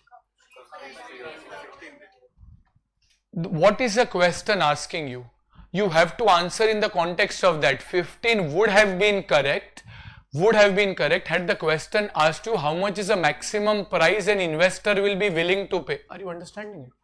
If I want to find the maximum price the investor, like question 2 and 3, what did they ask you? How much price should the investor maximum pay for purchasing the bond? We'll say investor wants a 15% return, and hence based on that, how much should the investor pay? Are yes or no? However, when you look at this question, is the question asking you to determine the maximum price that an investor should be willing to pay? It is asking you to determine issue price. Issue price will be based on the return that the company wants to give. Now, the investor may be happy at 15%, company wants to give 16. Investor may be happy at 15, company wants to give 14. Whether investor buys or not is a secondary question. The question is not asking you should the investor buy, should they not buy. They are asking you determine the issue price. Issue price is from who decides the issue price, investor or the company? How much return does the company want to give?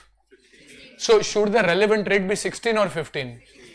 16. The same question can come in your exam, but rather than issue price, they can ask you determine, like in question number 2. How much should an investor maximum pay for purchasing the bond? In which case, now I am doing from investor's perspective. Investor says whatever company gives is their lookout. I want to find my maximum price. Then I will decide whether I want to buy or not. So if I am doing evaluation from an investor's perspective, the rate should be what? 15. However, if the question asks me determine issue price, the rate should be what? 16. And hence we want to highlight what is asked, that is issue price, and hence decide the relevant rate that you have to take. Are we clear with this? Achha, now a student might be confused. They say, why is the company wanting to give 16 when people in the market are even happy at 15? That is company's lookout. But generally, have you heard about IPOs getting oversubscribed? They get oversubscribed because of this. Because everyone in the market is getting 15. I want my IPO to be oversubscribed. I have to leave something on the table for the investor. So I'll say, okay, everyone gives you 15. I'm giving you 16. People will jump on the opportunity. They'll say, okay, there's a issue. Let me buy this because I'm getting more return. More and more people will buy. The issue gets oversubscribed. The company gets a good brand value in the market. So why the company gives is a commercial decision, but usually they do give so that the investors oversubscribe to their issue, and it results in a good brand value for the company. Are we clear with this? So over here, once you are clear with the selection of rate, in my opinion, you are kind of good to go. So over here, you will highlight the reference note on the selection of the rate. We have, see, in your printed solution, you will see a few notes. One will be reference notes, where this is for your reference. When you solve the main paper, you don't have to educate the examiner. You don't have to educate why we are taking 16 and not 15. You can directly start with your main solution. If you just see a note or an exam note, that is what we are expecting you even write in the exam in your own words, it is fine. Sometimes you have to make assumption, etc. So when you see your solution where notes are written, that is what I expect you to write in the exam. Reference note written, it is just for your reference, for your understanding. Are we clear with this? So over here, we will look at question number 4, valuation of this bond.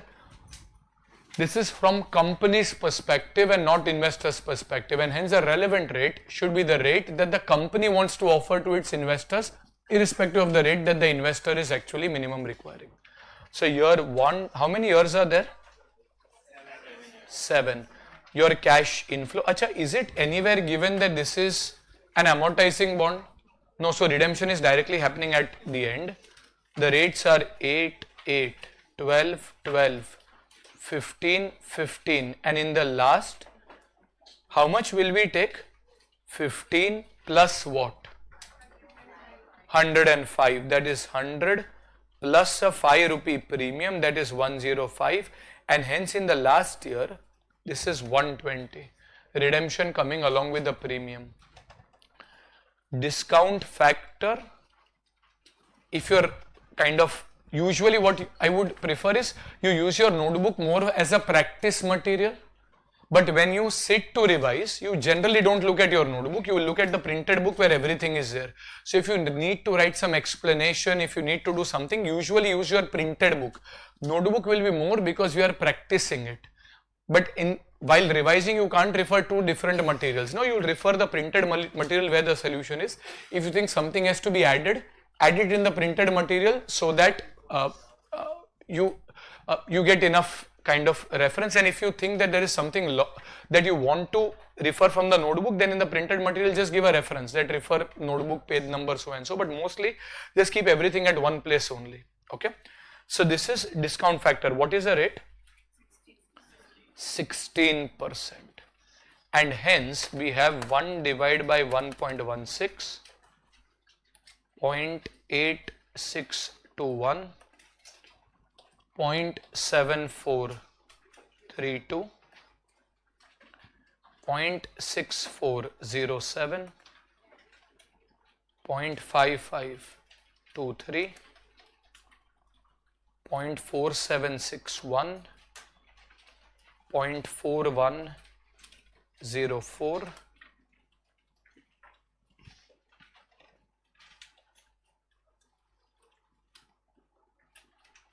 0.3538. So if I were to find the present values, so over here if I were to find the present values, you can do the workings.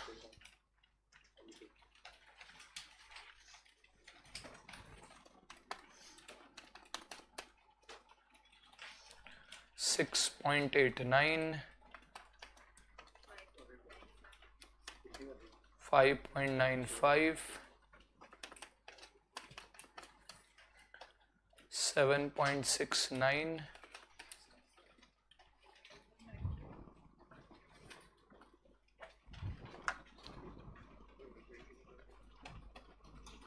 'Sorry, how much do we get? Fourth here?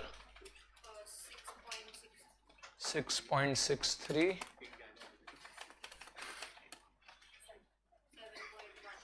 7 point, and so on. Your total final answer comes to what?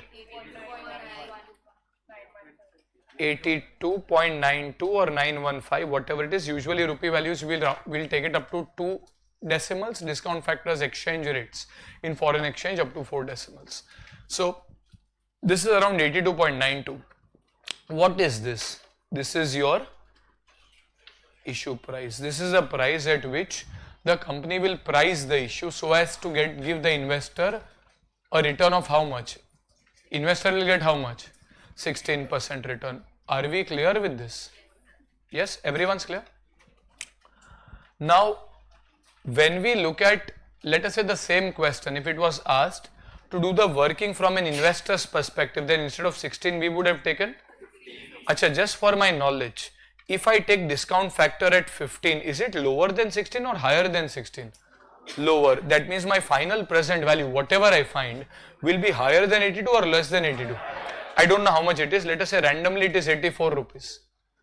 So if I am in the investor's books, I will open my Excel sheet, I will do the working, I will say that okay, this is a bond which is giving me 8888 rupees and then 12 rupees. At 15%, I should be willing to pay 84 for the bond. However, in the market, that bond is available at what? 82. Should I buy such bonds? And hence there will be heavy oversubscription where people will say, well, this seems to be a good bond. I'm getting more than what I'm getting in general. Let me subscribe. Everyone subscribes. And then there is a big oversubscription. Are we clear with this? Yes. So over here in your solution, you will highlight this reference note. Then maybe highlight, or if it is a little too dark, then you put a star mark over here for the 16%. And at the end, this 105 plus 15. So these are the 2 or 3 things. If you just review this, otherwise it is again a standard working. So in this sum, when you are going before your exam, you will just say, okay, I have to find the issue price. I have 2 rates. Which of the 2 rates do I select? Okay, I select 16. Why do I select? I select because of this reason, and that is it. So before the exam, you don't sit and get into all of these numbers, this question, you just focus on the relevant part. Are we clear with this? Everyone's clear? Yes. Okay. Now, we will go to the next question, but before that, we are solving every question assuming the bond gives me cash flow annually. Is it necessary that the bond gives you cash flow annually? In fact, if you remember your CA Inter, maybe you might have done investment accounts or something. In that, remember almost every question you had 30th June, 31st December, 30th June, 31st December.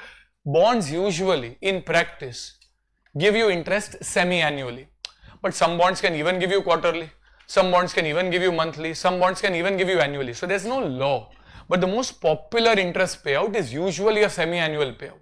But are these bonds that all the sums that we did, are these bonds actually all annual bonds?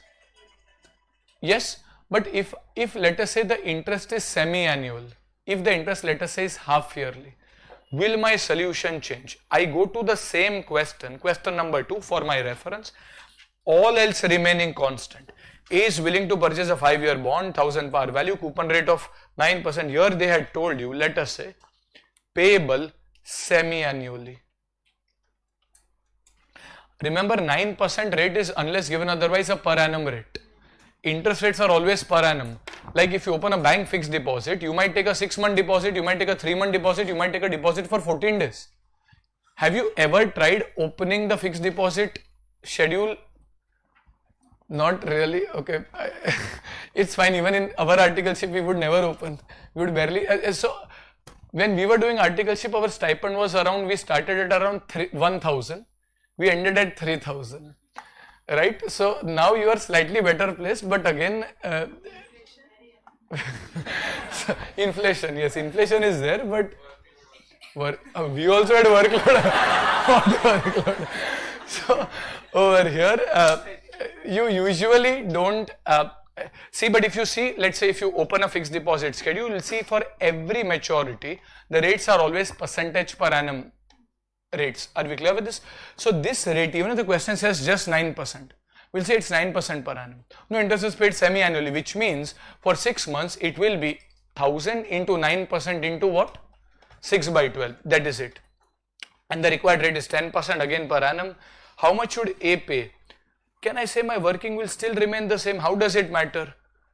I will get 1000 into 9% into 6 by 12, that is equal to, for example, 45. Again, I will get 1000 into 9% into 6 by 12, that is again 45. So this I will get at 6 months, this I will get at 12 months, but basically by the end of the year, I am still getting 90 rupees only, no? So can I say my table will remain the same or should it change? Why should it change? Because 90 received at year 1 is not equal to 45 plus 45 received. Absolute terms it may be the same, but time value it is not the same. And hence one can always say, okay, yes, I am receiving 90 ultimately. Yeah, but out of that 90, 45 you are receiving after 6 months instead of receiving it after 12 months. And hence does time value play a role? So will my working still remain the same? No, it has to change. So what factors change? If the question comes for a semi-annual bond, let us say question number 2 was to be solved semi-annually. If you are able to do that, then you will be able to solve question 5 as well. If question 2 were to be solved semi-annually, what will I do with the coupon? Will I take the coupon still at 9% per annum only? Or will I take 9% divided by 2, which is equal to 4.5% for a 6-month period? What should I take? 4.5% for a 6 month. But if my coupon is 4.5%, will my required rate be a per annum rate or the required rate will also be for 6 months? Apple to apple comparison. If I take the coupon for 6 months, I should also take the required rate for 6 months only.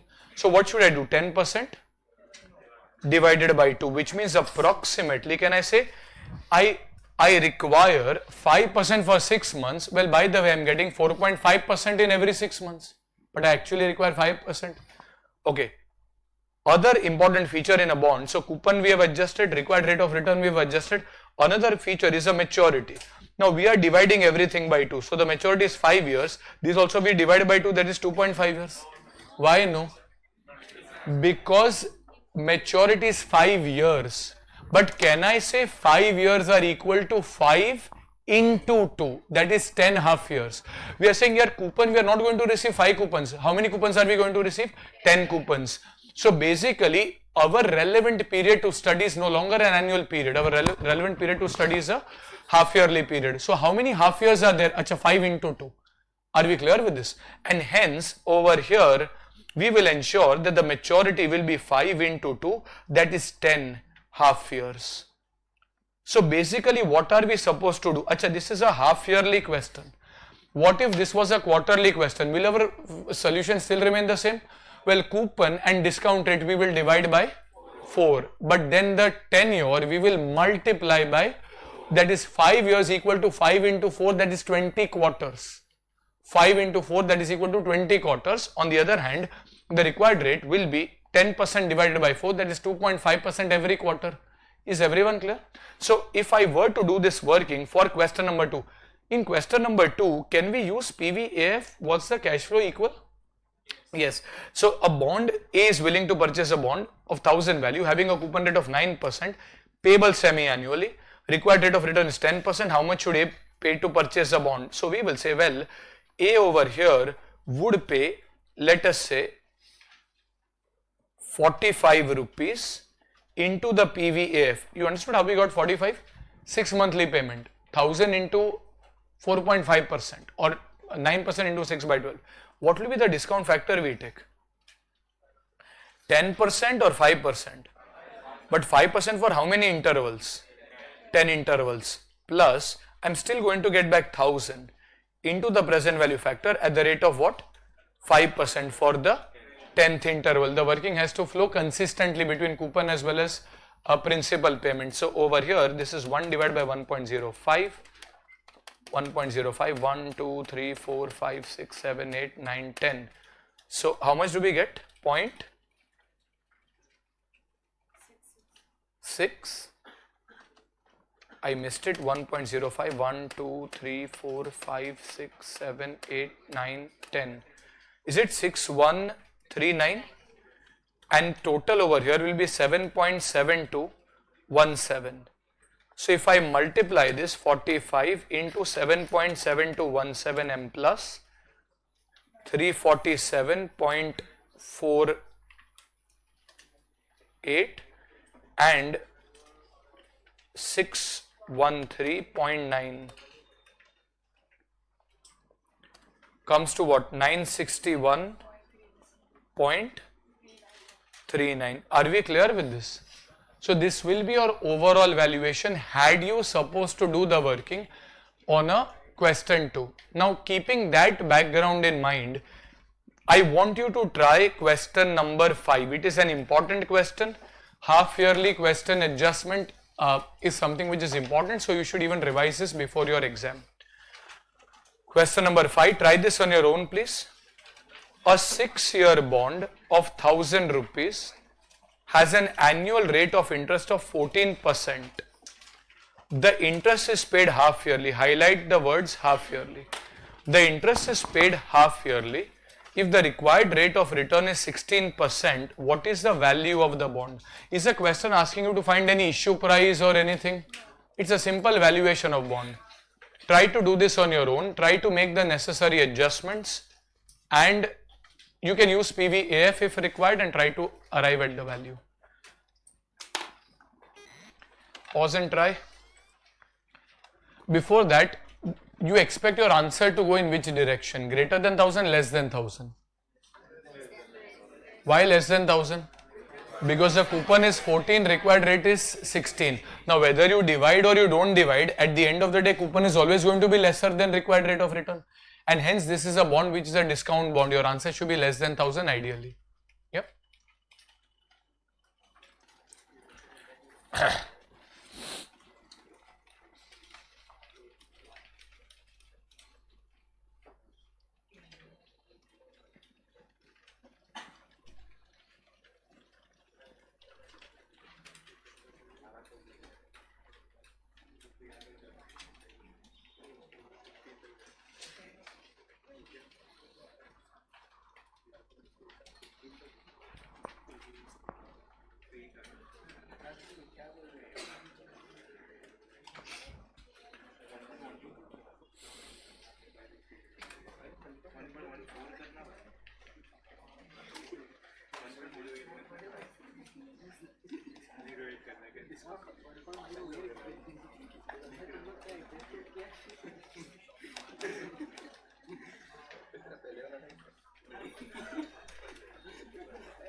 It seems most of you have come without a calculator. First day. ये तो अच्छा है यार. अभी ना सब मुफ्त लेने का आदत हो गया ने.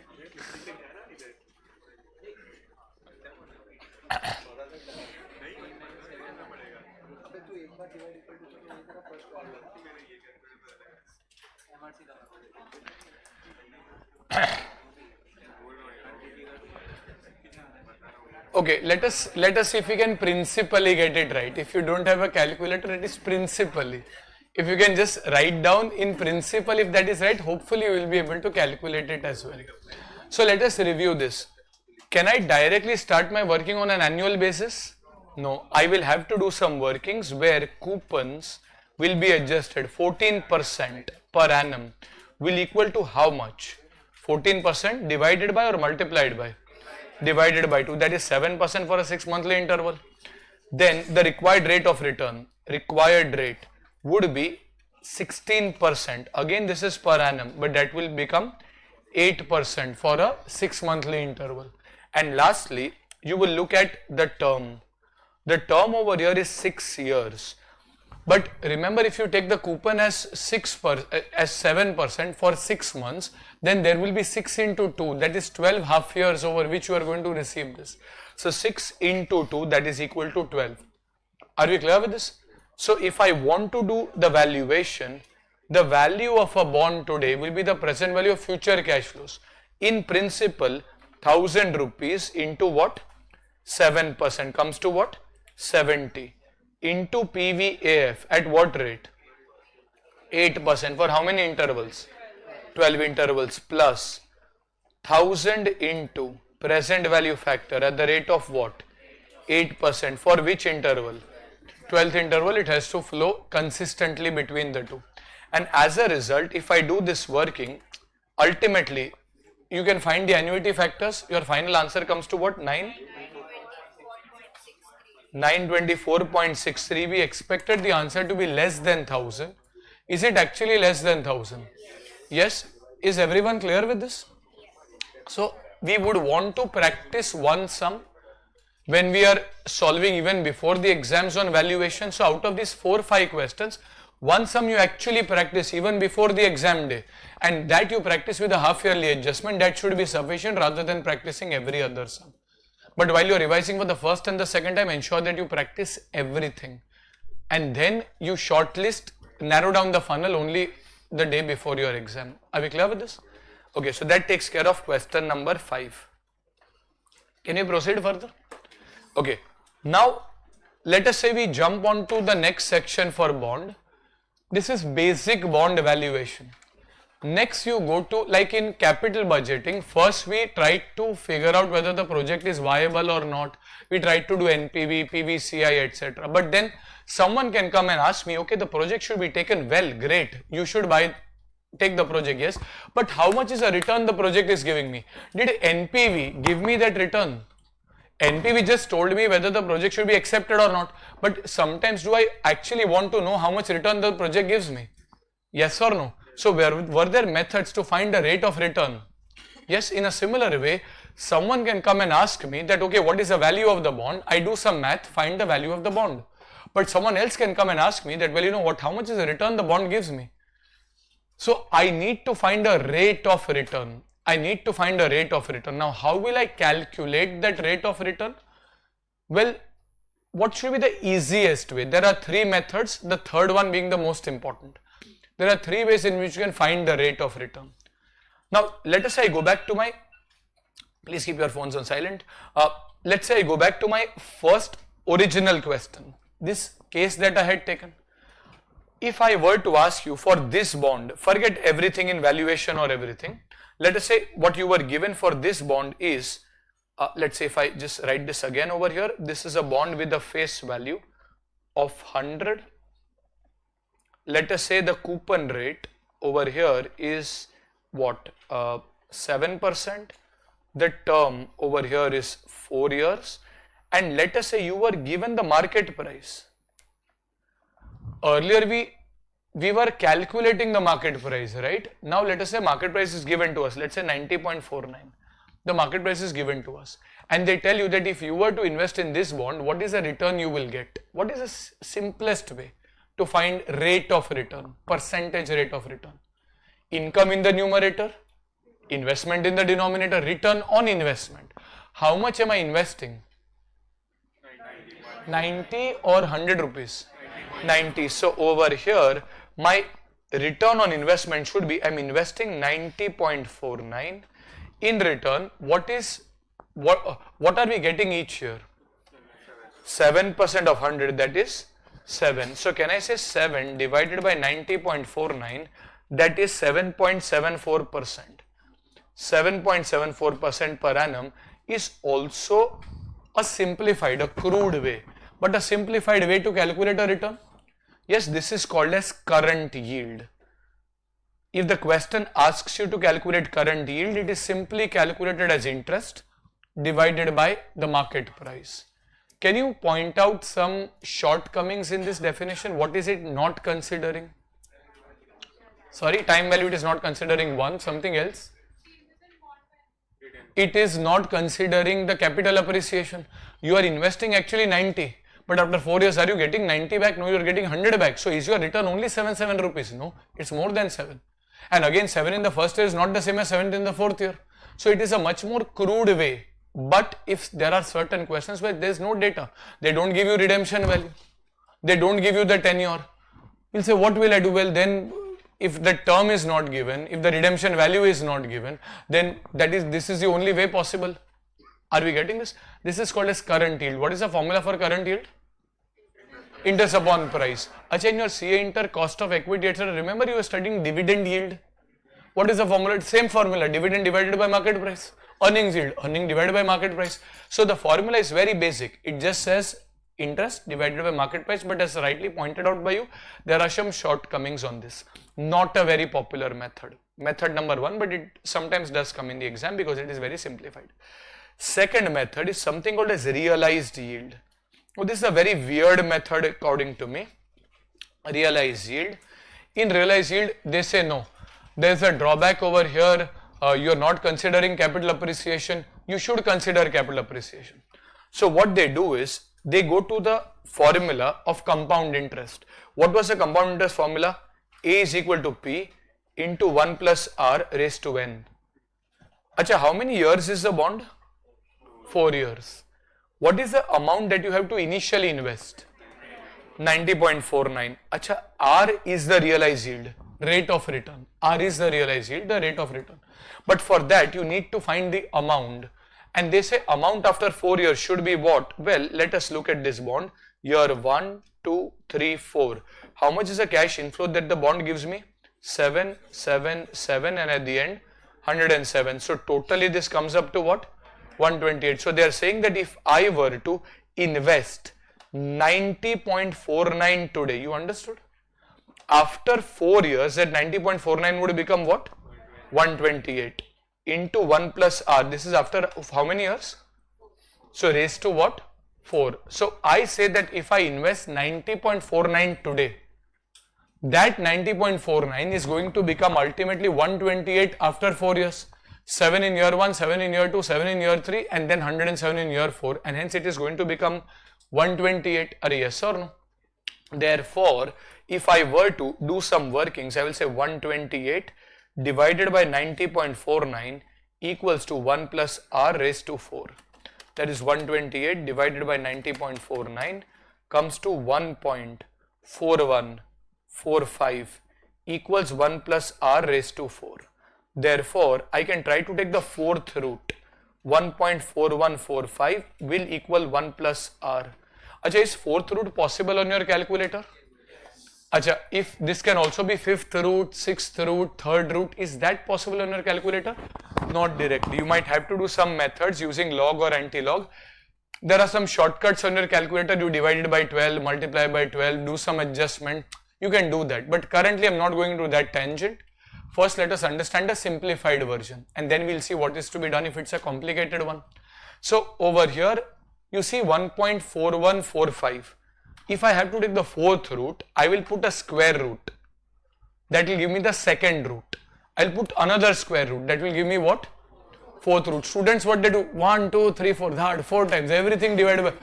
That is different. That is dividing 4 times. But when you root it twice, that will directly give you the fourth root. Are we getting this? So over here, I will get what? Therefore, 1 plus R equals 1.0906 approximately. Therefore, the realized yield, if you take 1 on the other side, will be 0.0906. That is 9.06%. Are we understanding this? Are we understanding this? Now, what do you guys think? Is this also the most accurate way? Now you are considering capital appreciation, maybe loosely, because you are taking 90 of investment and ultimately you are also taking 100 rupees of principal at the end. But is this kind of a foolproof way to calculate return? What is the problem here? Time value. This bond versus another bond which was a zero coupon bond and which would have given you directly 128 in the fourth year, the realized yield will be the same. Let us say there is bond 1 which is giving me 77 rupees and then last May 107. There's bond 2 which is giving me 0 rupees in each of the 3 years and suddenly giving me 128 at the end. They will give you the same realized yield. Are yes or no? But is that fundamentally right? Is 128 received in the fourth year same as 777 and 107 received over 4 years?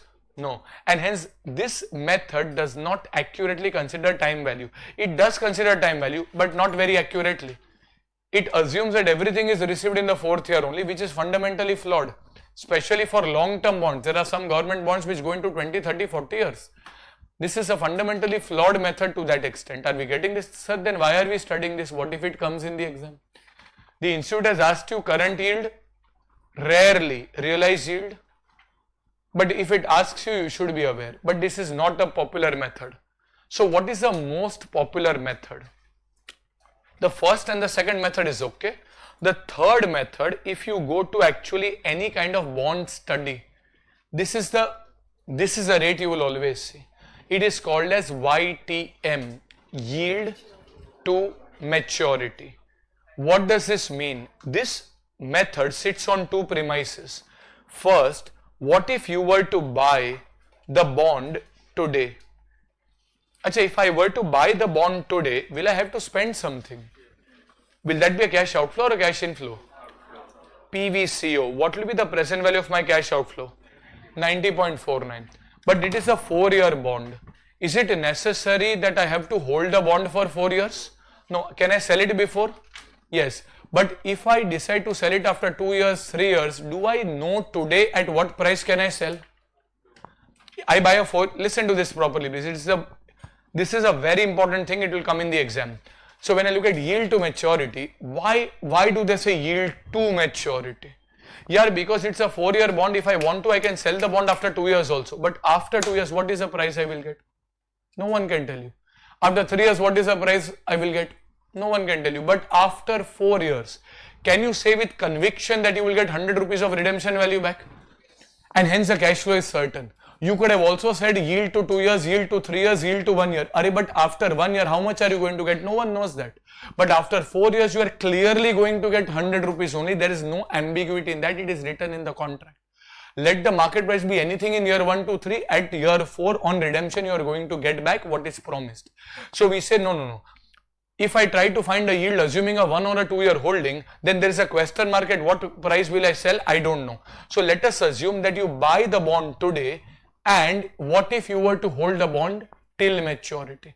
If you were to hold the bond till maturity, are my cash flows contractually certain? How much am I getting? This is year 1, 2, 3 and 4. Cash inflow. How much am I getting? Is there any ambiguity or any uncertainty in these amounts? No. And hence let us say the standard practice over here is to find the yield if I were to buy the bond today and hold the same bond till maturity. If I were to buy the bond today and hold it till maturity, my CO is certain, 90.49. My CI is also certain. CI is cash inflow, 777, and last mein 107. So now, can you use something that you have studied in CA Inter? Can you apply that over here to find a very good rate, a foolproof rate? IRR. What was IRR? IRR was a rate where PVCO, that is 90.49, equals PVCI, present value of cash inflows. That is the exact rate which considers capital appreciation, which considers time value of money, which considers cash flows in each year as well, not just assuming everything is received at the end. It is a foolproof rate. This is called as yield to maturity.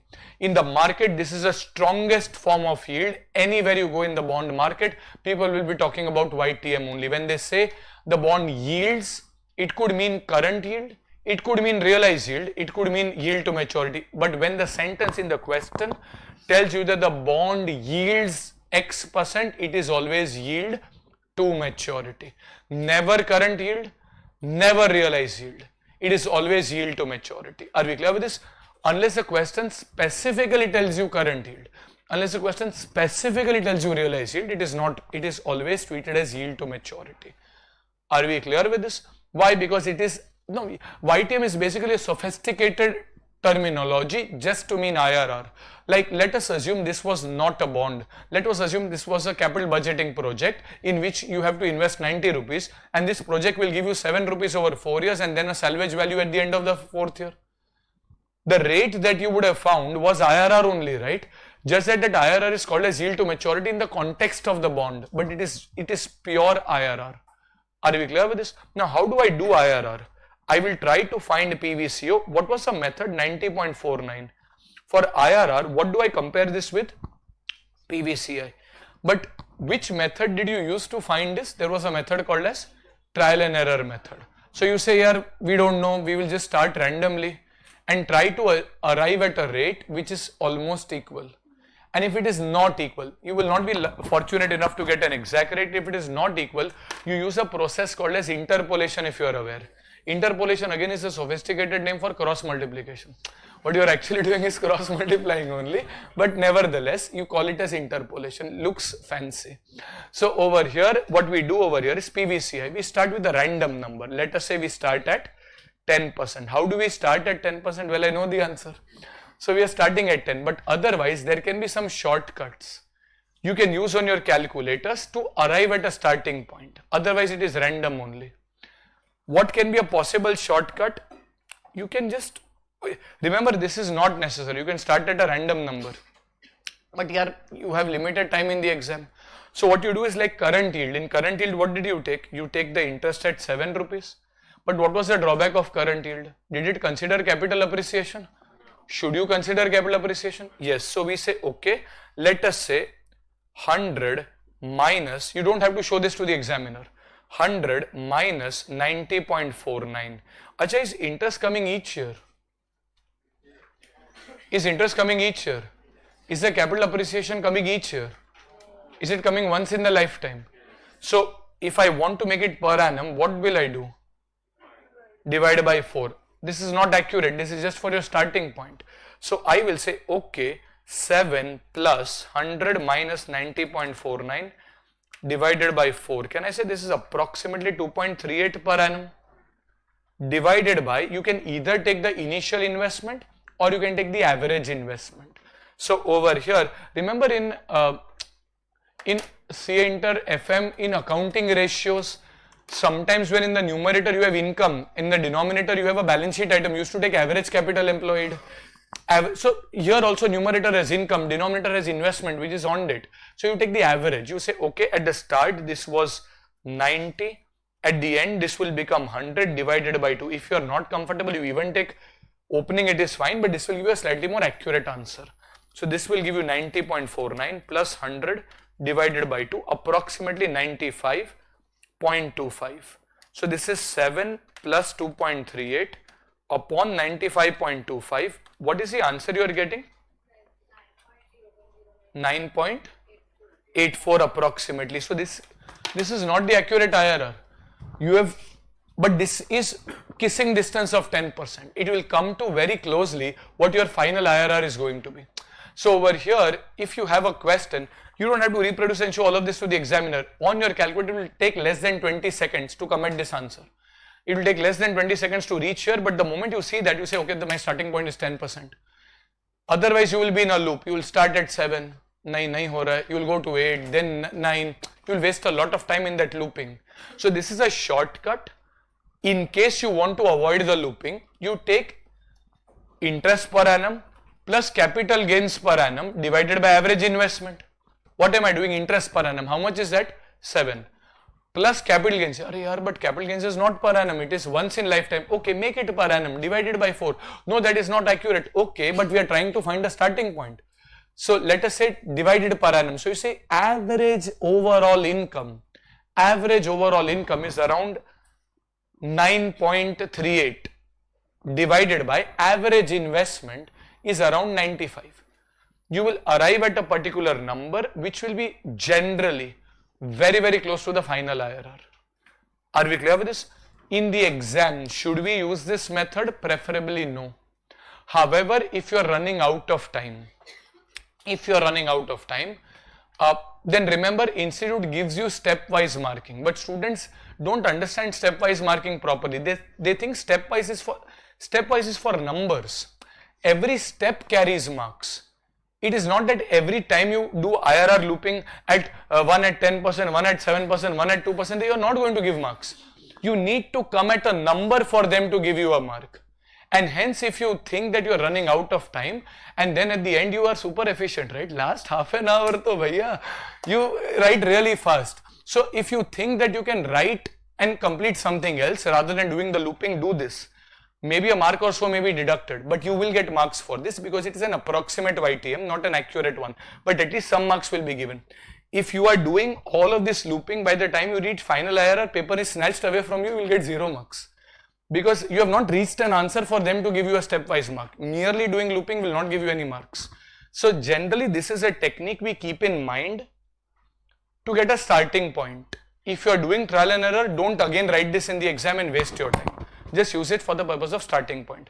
But if you are out of time in the exam, rather than wasting 5 minutes doing a IRR, then doing interpolation, do this approximate method, come to an answer, proceed somewhere else, and that will probably be a better return on your time. Are we getting this? But it's a good technique to know, though not the preferable technique if you have time.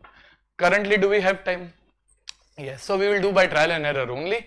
Just that you should know that there is also a shortcut which is there, which is possible. If nothing is asked, institute always does this trial and error method only, but a shortcut is very much possible here. Are we clear with this? Yes, please.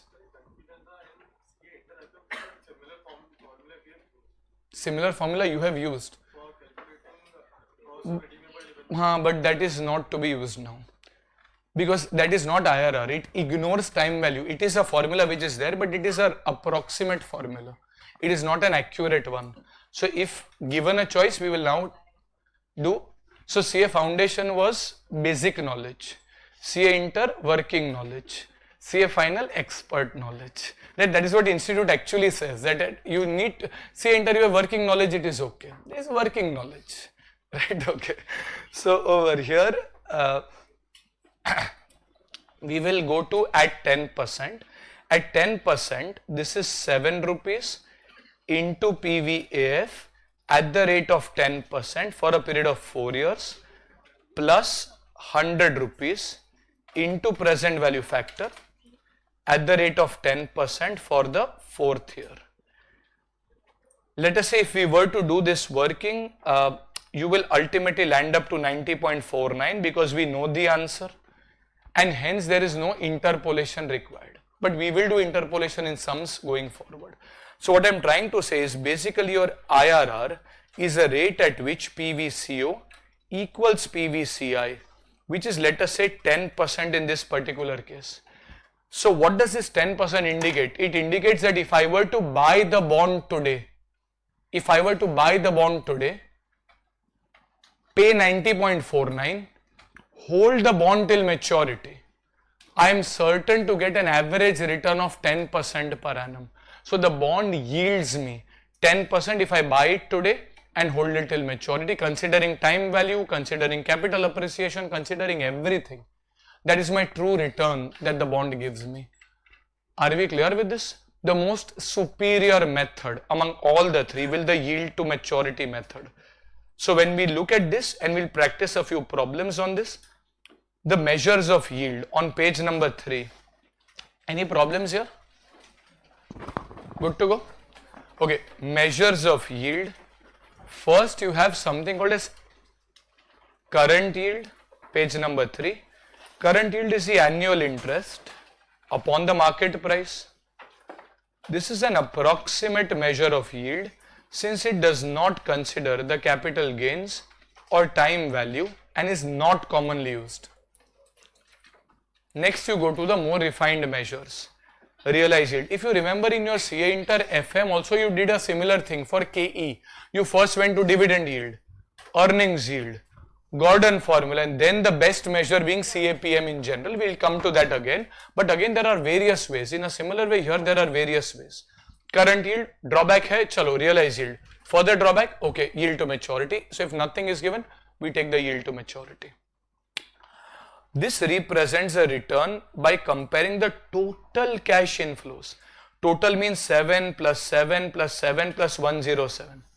Total cash inflows generated over the life with the current market price, that is 90.49.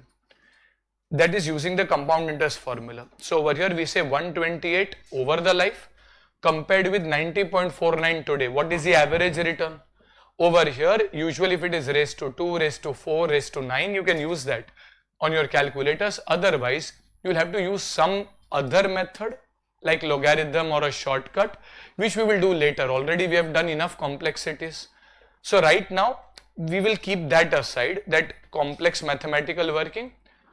But at a concept level, are we clear with the realized yield? Okay. Third and the most important part, yield to maturity. It is a rate of return that an investor would earn if point 1, he bought the bond at its current market price, and second, held it till maturity. It represents the IRR of the bond, and IRR is generally calculated by the trial and error method.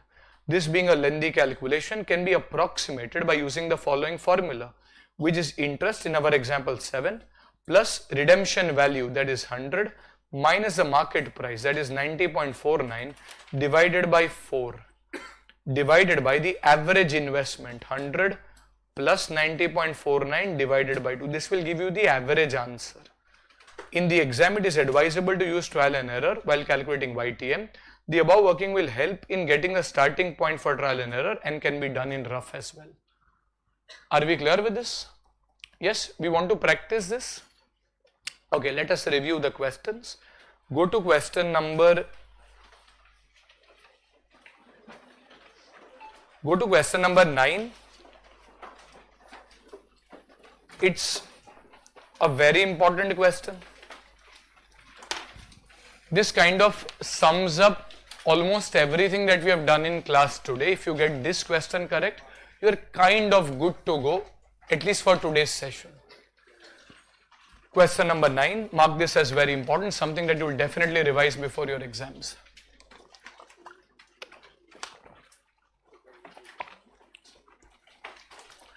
Now, based on the credit rating of bonds, Mr. Z has decided to apply the following discount rates for valuing bonds.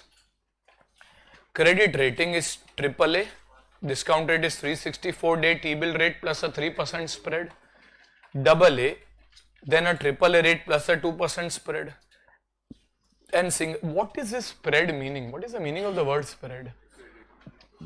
It is usually just an adjustment for credit risk usually. So let us say, for example,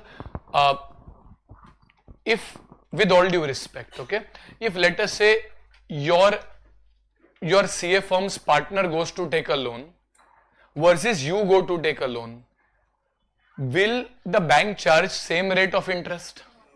Where will they charge a higher rate of interest? Why? Because they are worried that what if these guys may not be able to repay? So they are bearing a higher credit risk. Most banks will not even give a loan. But let us say if a bank gives a loan, then a bank would say, no, I'm bearing a slightly higher risk. And to compensate for that higher risk, I need a spread. That means generally if a CA firm partner is coming, I believe that they will repay the loan. So I'm ready to give it to them at 10%. But maybe if someone else comes who has not yet started earning, maybe I will give them a loan, but let us say instead of 10%, I'll give it to them at 13% because I'm bearing slightly more risk. So spread, as you can see conceptually, as the credit rating is falling, what is happening to the spread? Increasing. Why? Banker is bearing more risk here. A risk-free bond or a AAA rated bond, okay, they are happy.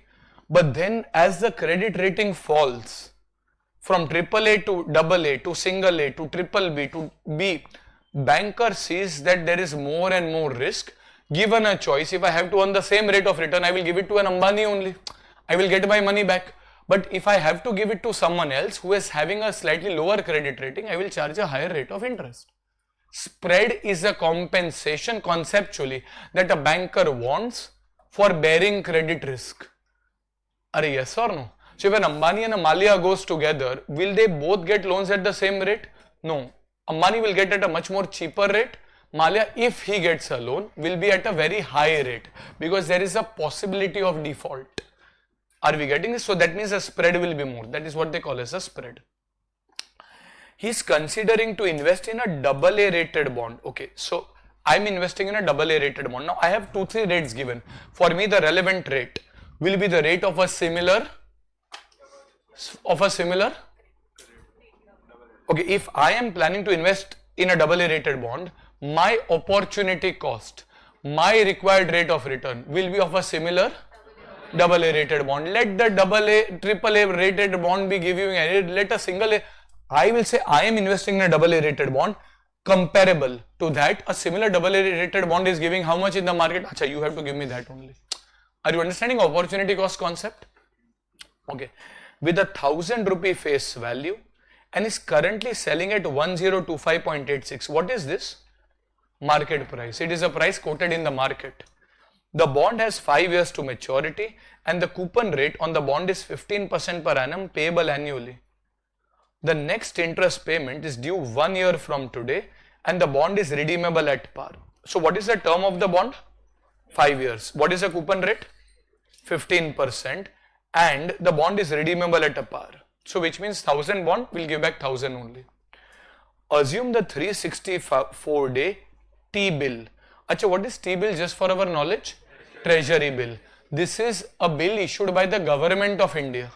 Usually T-bill is risky or risk-free? Risk-free. The T-bill rate is to be 9%. You are required to calculate the intrinsic value of the bond. But value of the bond is already given 1025. Is that the intrinsic value?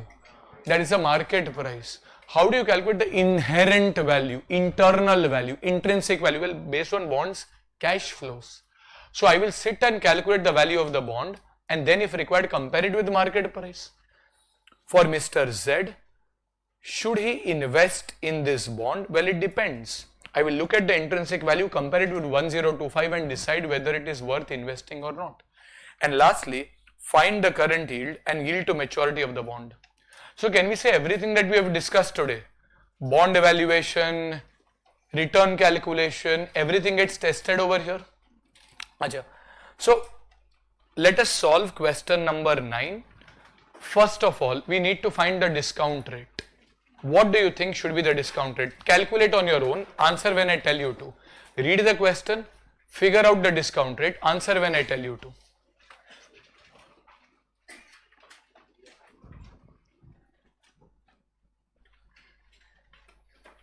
Are we done? What should be the final rate in percentage? Very nice. Over here, we say that my relevant rate is a AAA rated plus a 2% spread. Yeah, but what is a AAA rated? Okay, AAA rated bond will give me 9% plus 3%, that is equal to 12%. But I don't want a AAA rated bond, I want a AA rated bond. A AA rated bond is giving me how much? 12 plus 2, and hence that is 14. Now a single A rated bond will give me even more, but I am not investing in a single A rated bond, I am investing in a double A rated bond. So my discount rate should be how much? 14%. Are we clear with this? So over here you can note down, since we are investing in a double A rated bond,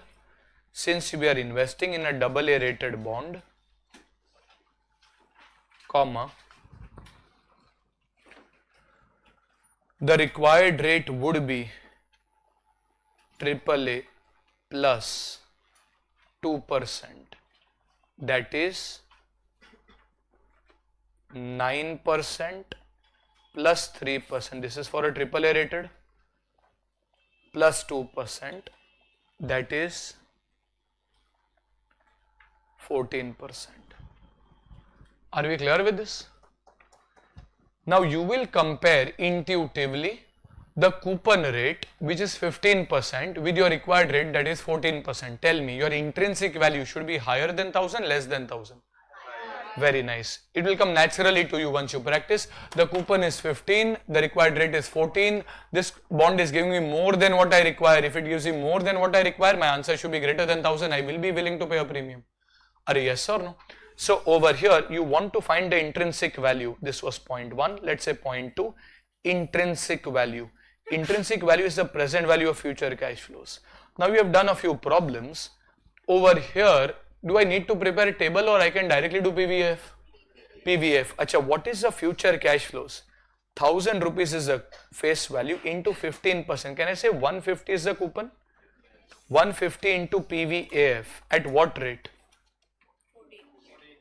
14%. For how many years? 5 years. Plus, is the redemption happening at par? Yes, plus 1000 into the present value factor at the rate of 14%. For which year? 5th year. So this is 1 divided by 1.14, 1, 2, 3, 4, 5. This is 0.5194 and this is 3.4331. Are we clear with this? Therefore, you will get 150 into 3.4331, that is 514.97 and 519.4. If I total up 1034.36 or 37. Does this make sense? The coupon was 15, the required rate was 14. The bond had to trade at a premium. Is the bond trading at a premium? It should be more than 1000, it is more than 1000. Are we clear with this? So the question is asking you what? Are we done till here? Question is asking you what? Question is asking you to find the bond's intrinsic value. Now this is where a student gets kind of lost in the language. They say, yaar, already a price is given at 1025. We have calculated is 1034. Yaar, 1034 is the value of the bond as per your calculation. 1025 is the price at which it is available in the market. If you had to take a decision to buy or sell, or you are neutral, what do you guys think in this bond? What will you do? We will buy. Why? Because you are getting a chance to buy something which is worth 1034 at a cheaper rate, that is 1025. Given a choice, you are even ready to pay 1034. But in the market it is available at 1025. So should you buy it 1025? Well, why not? This is a bond which is called as undervalued or overvalued. Sometimes students are unable to gauge whether it is undervalued or overvalued. They get confused. So you work backwards. Most of the times I've seen that students get the buy and sell decision correct. They say, we should buy this. You buy undervalued items, we should sell this. We should sell overvalued items. Usually if you want to gauge under or overvalued, you will look at the intrinsic value and compare the market price. If market price is below it, it is undervalued. If the market price is above the intrinsic value, it is overvalued. Are we getting this? So over here, what will we conclude? Is it overvalued or undervalued? Market price is 1025. According to you, the true value is 1034. In the market, it is undervalued. The value in the market is lower. It is undervalued and you buy undervalued. Logically, if you get something cheaper, you would love to buy it, and hence you should be buying this bond. Are we getting this? Is the question asking you that? Yes. So we are going slightly advanced. So first, intrinsic value, all the other questions, question 2, 3, 4, 5 we did, they just asked you to find the value. Now beyond the value, you are also asked to find your decision. Point 2, should he invest in the bond? Your answer is yes. Write down. In your own words, write down. Point 3, since intrinsic value into bracket 1034.37 is greater than market price into bracket 1025.86 bracket closed. The bond is undervalued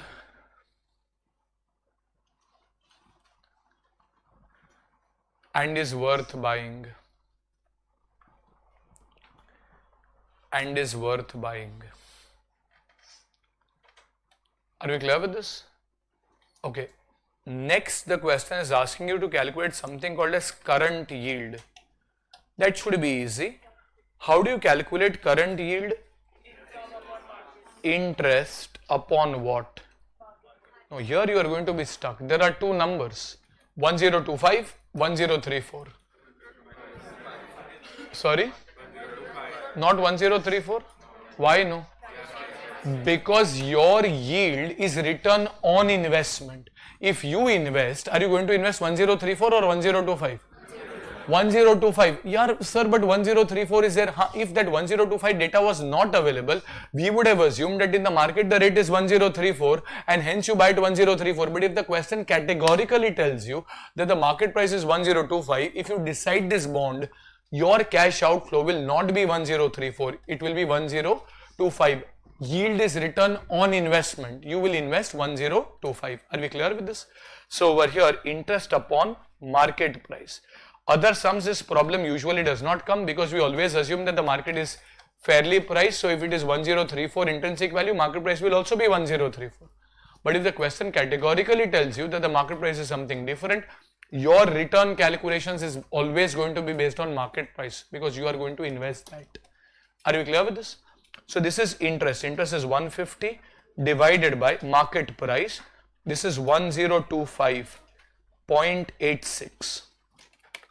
150 divided by 1025.86 in percentage will be 14.62%. Now honestly, I would want you to read this entire question while you are revising, but within that also a special emphasis should be laid on this, taking the denominator, so you can highlight just this 1025 in the denominator of the printed solution, because the student will generally not see this very often. Most of the questions you will have only one value and you will take that. So while you are revising, read the entire question because it is a QR coded question. But other than that, special emphasis, why have we taken 10? Oh, this is why we have taken. So that concept should come in your mind. Are we clear with this? Okay. Is there anything else asked in the question? Yield to maturity. Is realized yield asked? No. Let us say extra. Some extra working if realized yield were to be asked. Just the formula, forget the calculation. If you get the formula right, you should generally be sorted. What should be the equation for realized yield? How you solve it, we'll see. What should be the equation? A equals to P into 1 plus R raised to N. Acha, where A will be how much, if you can tell me? A will be how much in this case? Tell me the number. Can I say 150, 150, 150, 150 and last may 1150? So it will be how much? 1750. Okay, so A over here, if realized yield was asked, would have been 1750. Did you understand how we got 1750? 150 into 5 plus 1000 rupees total amount plus what? Sorry, equals to what? Principal. How much will be the principal? 1025.86. This will be 1025.86. Which means into 1 plus r raised to what? 5. Are we getting this? If you formulate this equation correct, how did you get 1750? Well, total 150 into 5 plus 1000 rupees. For which to get this amount, I'll have to invest 1025.86 today into 1 plus r raised to 5. Are we getting this? And if we solve this, ultimately you will somehow have to take the fifth root and you will get your answer. But this is your base. Your equation has to be correctly formulated. Everyone's clear? Achha, it is not asked, but just in case it was asked, this is how you would have done it. Then is yield to maturity. Now in yield to maturity working, I will have to take PVCO and then equate it with PVCI. YTM, yield to maturity. What is my PVCO over here? 1025.86. Compare this with PVCI. Now I can take that approximate YTM calculation, or I can start with any random numbers as well. In this case, I have already done a working somewhere at the top at 14%. That is already very close, right? So ideally I would have taken that working where I did approximate, but here I don't need that. My target is what? 1025. At 14% I am already at 1034. So can I say at 14%, my PVCI comes to 1034 point what? 3537, whatever it is. This is from your point 2. You already done this. Now comes interpolation. Okay, we will need some practice on that. This is same as IRR technique. What do you ask yourself? You have to, your target is 1025.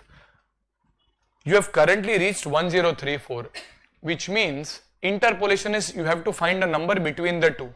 One number above 1025, one number below 1025. Have you done this?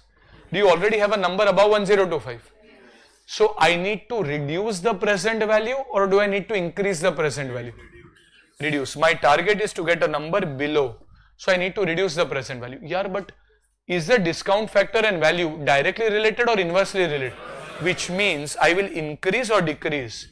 Increase. I will go from 14 to 15, or will I go from 14 to 13? 15. You can even go to 16 and interpolate, that is also fine.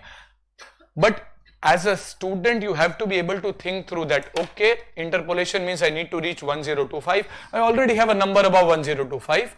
I need a number below 1025. Which means if I have to decrease the present value, I have to increase the discount factor. The next number will be at 15%. Are we clear with this?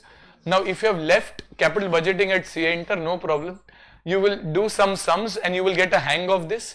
At first instant, unless you have done that, or even if you have done that and forgotten, it might sound to be too much data. You do 3-4 sums and it will come naturally to you by the end of tomorrow's class.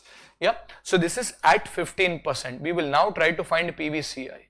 PVCI over here will be 150 into the PVAF at the rate of 15% for 5 years plus 1000 into PV factor at the rate of 15% for the 5th year. Without touching your calculator, what should your answer ideally be? Why? Coupon and discount are the same. Strike हुआ तो ठीक है, नहीं हुआ तो that's fine. You would calculate and come down to 1000 only. But remember, coupon is 15, discount is 15. Your answer had to be 1000. You can sit and calculate, you will find the answer to be 1000 only. So if you take 1 divided by 1.15, 1, 2, 3, 4, 5. This is 0.4972. Grand total 3.3522. Here, please get your calculators tomorrow. It feels lonely to just calculate myself. Right? Okay. So this is 150 into 3.3522 M plus 1000 into 0.4972 M plus MRC. You see approximately 1000 only. Achha, now is mission accomplished. Do I need to do one more loop? No. Why? I have a number above 1025. I have a number below 1025.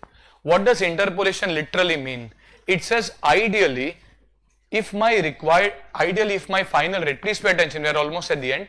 If my final rate was at 15%, then 1000 should be the present value. If my final rate was to be 14%, then 1034 should be the value.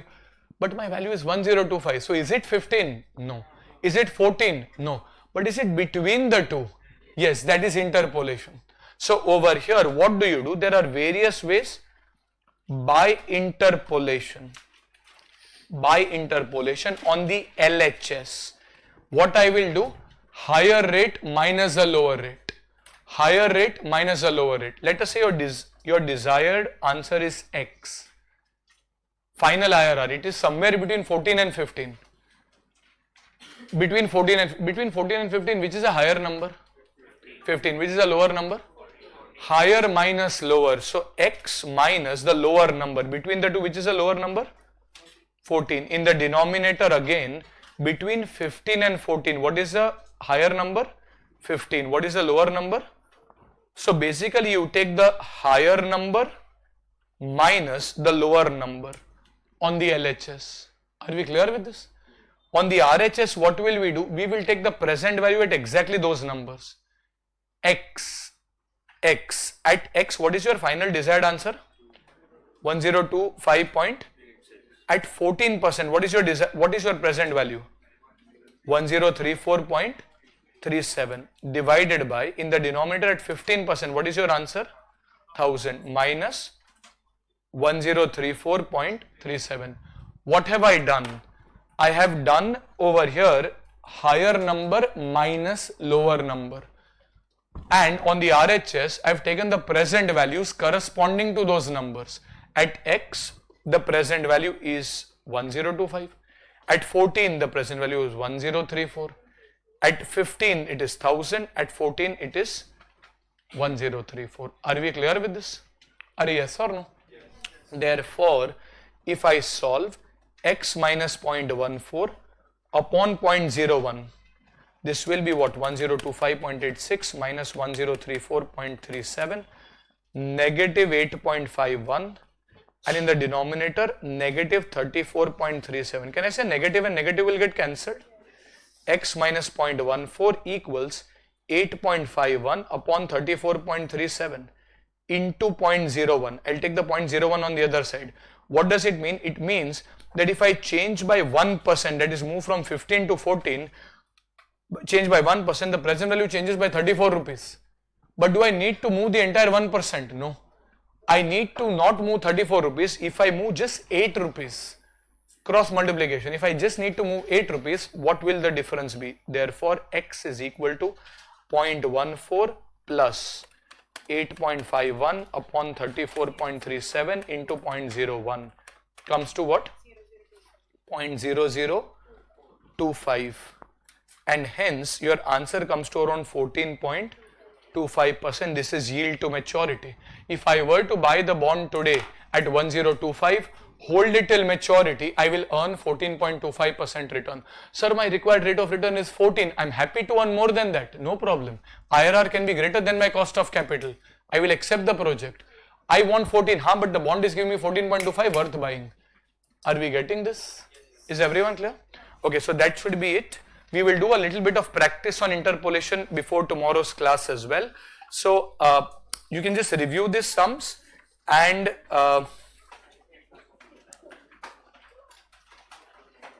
try this question, a very basic question. Try question number 13.